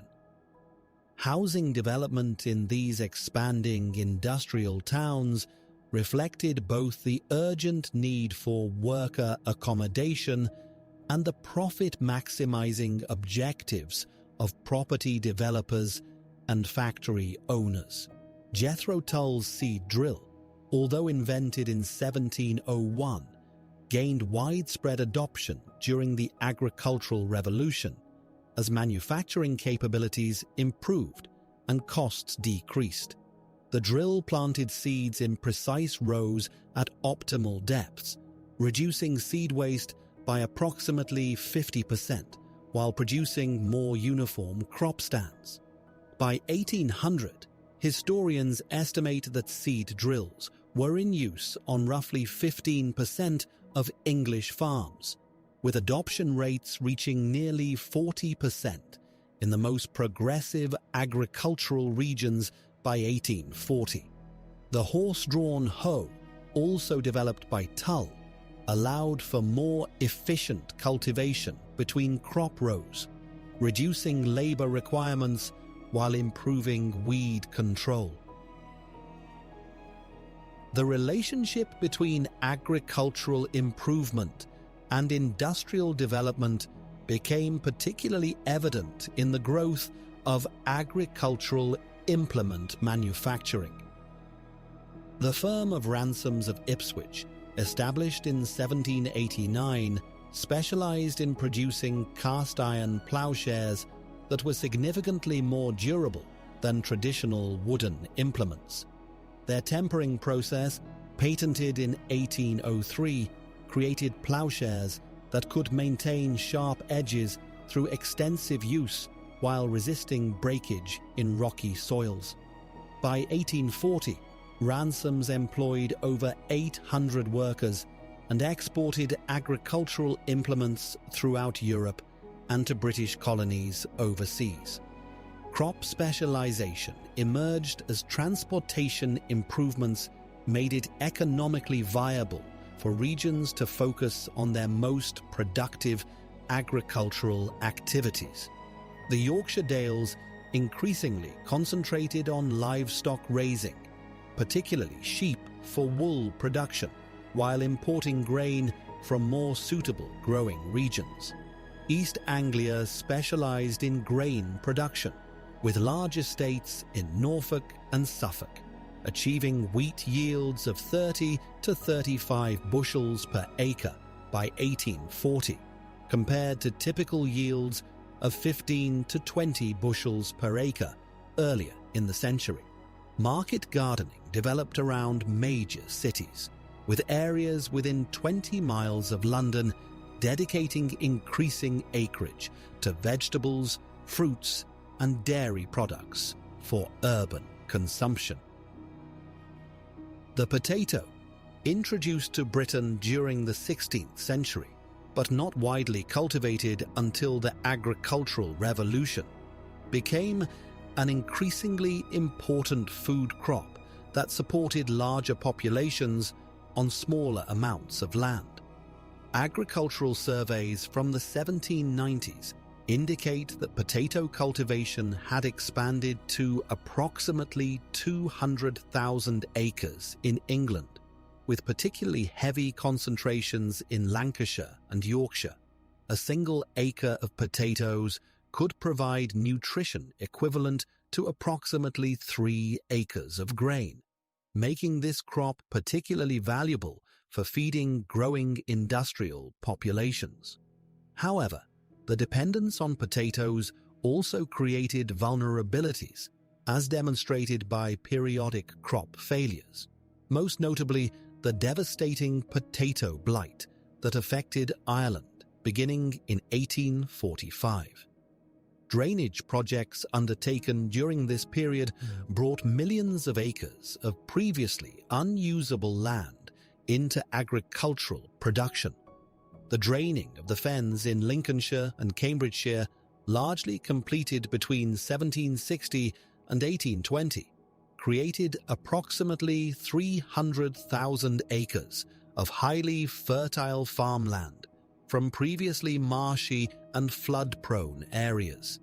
These projects required sophisticated engineering, including the construction of drainage channels, pumping stations, and flood control systems. The profits from these reclaimed lands often provided capital that investors subsequently directed toward industrial ventures, creating direct linkages between agricultural improvement and industrial expansion. Regional agricultural societies often maintained detailed records of farming costs and returns that provide historians with precise data about agricultural productivity improvements. The Leicestershire Agricultural Society's records from 1810 indicate that improved farms in the county generated average net profits of approximately £2 and 10 shillings per acre, compared to £1 and 15 shillings per acre on farms using traditional methods. These higher profits resulted from a combination of increased yields, reduced labor costs through mechanization, and more efficient use of fertilizers and soil amendments. By 1850, this figure had expanded to over £500 million annually, with the majority now originating from the southern United States following the invention of the cotton gin and the expansion of plantation agriculture across Georgia, Alabama, and Mississippi. The export of finished cotton goods followed equally dramatic patterns of growth during this period. British cotton manufacturers, utilizing the productive capacity of their mechanized factories, sought markets throughout Europe, the Americas, and increasingly in Asia and Africa. Trade records demonstrate that cotton piece goods exports, measured in linear yards, increased from approximately 200 million yards in 1800 to over 2 billion yards by 1850. These textiles found ready markets in Germany, where British merchants established warehouses in Hamburg and Bremen, and in the expanding markets of South America, particularly in Brazil and Argentina, where political independence had opened previously restricted colonial trade routes. The iron and steel industries similarly required international markets to absorb their expanding production capacity. Wales, particularly the regions around Merthyr Tydfil and Swansea, had become centres of iron production that far exceeded domestic consumption requirements. Historians note that British iron exports, which totalled approximately 68,000 tonnes in 1800, had grown to over 700,000 tonnes by 1850.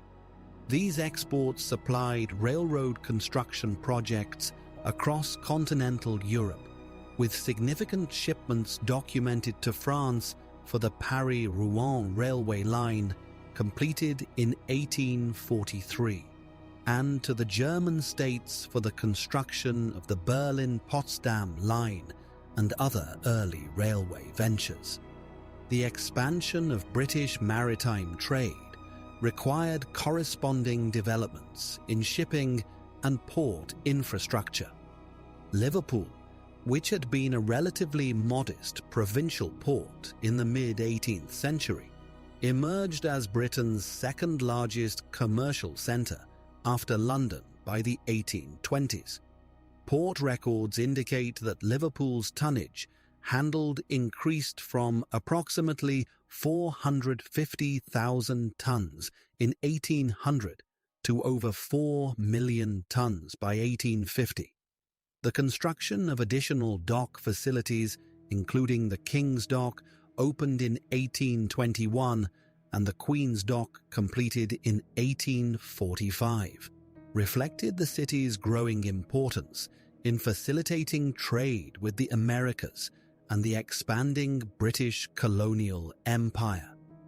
London's position as the centre of international finance and trade continued to strengthen throughout this period, with the establishment of specialised trading houses and merchant banks that facilitated global commerce. The firm of Baring Brothers, established in 1762, had become by the early 19th century one of Europe's most influential merchant banking houses, with particular expertise in financing trade with the United States and South America. Similarly, Rothschild and Sons, established in London in 1811, developed extensive networks for financing international trade and government bonds that supported Britain's expanding commercial relationships throughout Europe and beyond. The expansion of British trade with India represented one of the most significant developments in international commerce during this period. The East India Company's monopoly on trade with India was gradually relaxed, with the Charter Act of 1813 opening Indian trade to private merchants for the first time since the 17th century. This change resulted in dramatically increased volumes of trade in both directions. British cotton textiles manufactured in Lancashire mills began displacing traditional Indian cotton production, while Britain imported increasing quantities of raw materials, including indigo, saltpeter, and raw cotton from Indian sources. Trade statistics show that the value of British exports to India increased from approximately £1 million in 1813 to over £8 million by 1850. The opium trade, conducted primarily through British merchants based in Calcutta and Bombay, represented another significant component of Britain's expanding Asian commerce. More successful were specialised craft unions, such as the Journeyman Steam Engine and Machine Makers Society, founded in 1826, which organised skilled workers in specific trades and provided mutual assistance during periods of unemployment or industrial disputes. Strike actions became increasingly common as workers sought to influence wages and working conditions through coordinated work stoppages. The Great Strike of Cotton Spinners in Manchester during 1810 involved approximately 30,000 workers and lasted nearly 4 months, demonstrating the potential for coordinated working-class action. Similar strikes occurred in the coal mining districts of Durham and Northumberland, where miners organized to resist wage reductions and improve safety conditions in underground operations. These industrial conflicts often resulted in confrontations between workers and military forces, as local magistrates called upon cavalry units to maintain order during labor disputes. The deployment of armed force against striking workers illustrated the tensions between emerging working-class consciousness and established property rights. Working-class political movements developed alongside industrial organization as workers sought representation in national and local government. The Reform Act of 1832, while extending voting rights to middle-class property owners, continued to exclude the vast majority of working-class men from electoral participation.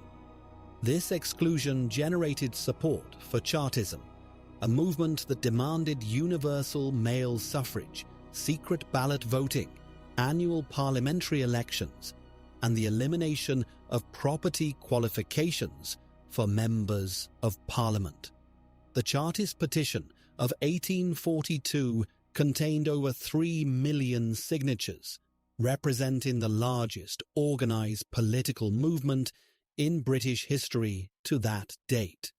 Chartist leaders such as Feargus O'Connor and William Lovett organised mass meetings, published newspapers, and attempted to present their demands to Parliament through peaceful petition campaigns. The physical force versus moral force debate within Chartism reflected broader questions about working-class political strategy during this period. Advocates of moral force, including William Lovett and the London Working Men's Association, believed that peaceful agitation and educational activities would eventually convince the middle classes to support democratic reforms. Physical force Chartists, represented by figures such as George Julian Harney and some supporters of Feargus O'Connor, argued that the ruling classes would never voluntarily surrender political power, and that workers must be prepared to use revolutionary methods if necessary. These strategic disagreements contributed to the movement's fragmentation and ultimate decline by the late 1840s, though Chartist principles continued to influence working-class political consciousness throughout the 19th century. Religious and educational institutions played complex roles in working-class community formation during this transformative period. Methodist chapels, in particular, provided social centers where working-class families gathered for worship, mutual aid activities, and informal education. John Wesley's emphasis on personal salvation and moral improvement resonated with workers seeking dignity and purpose amid difficult industrial conditions. Many Methodist congregations established Sunday schools that taught basic literacy skills to children and adults who had limited access to formal education. These religious institutions created networks of mutual support that helped working-class communities adapt to the challenges of urban industrial life. The development of working-class culture during this period reflected both continuity with traditional practices and adaptation to industrial circumstances. Public houses served as informal community centers, where workers gathered to discuss employment conditions, share news, and participate in friendly societies that provided insurance against illness and unemployment. Traditional celebrations such as Wakes Weeks, when entire industrial communities temporarily suspended production, maintained connections to pre-industrial customs while accommodating the rhythms of factory production. Thank you for studying with the Sleep Scholar. May your dreams be filled with quiet knowledge. Sleep well, and we'll see you in the next lesson.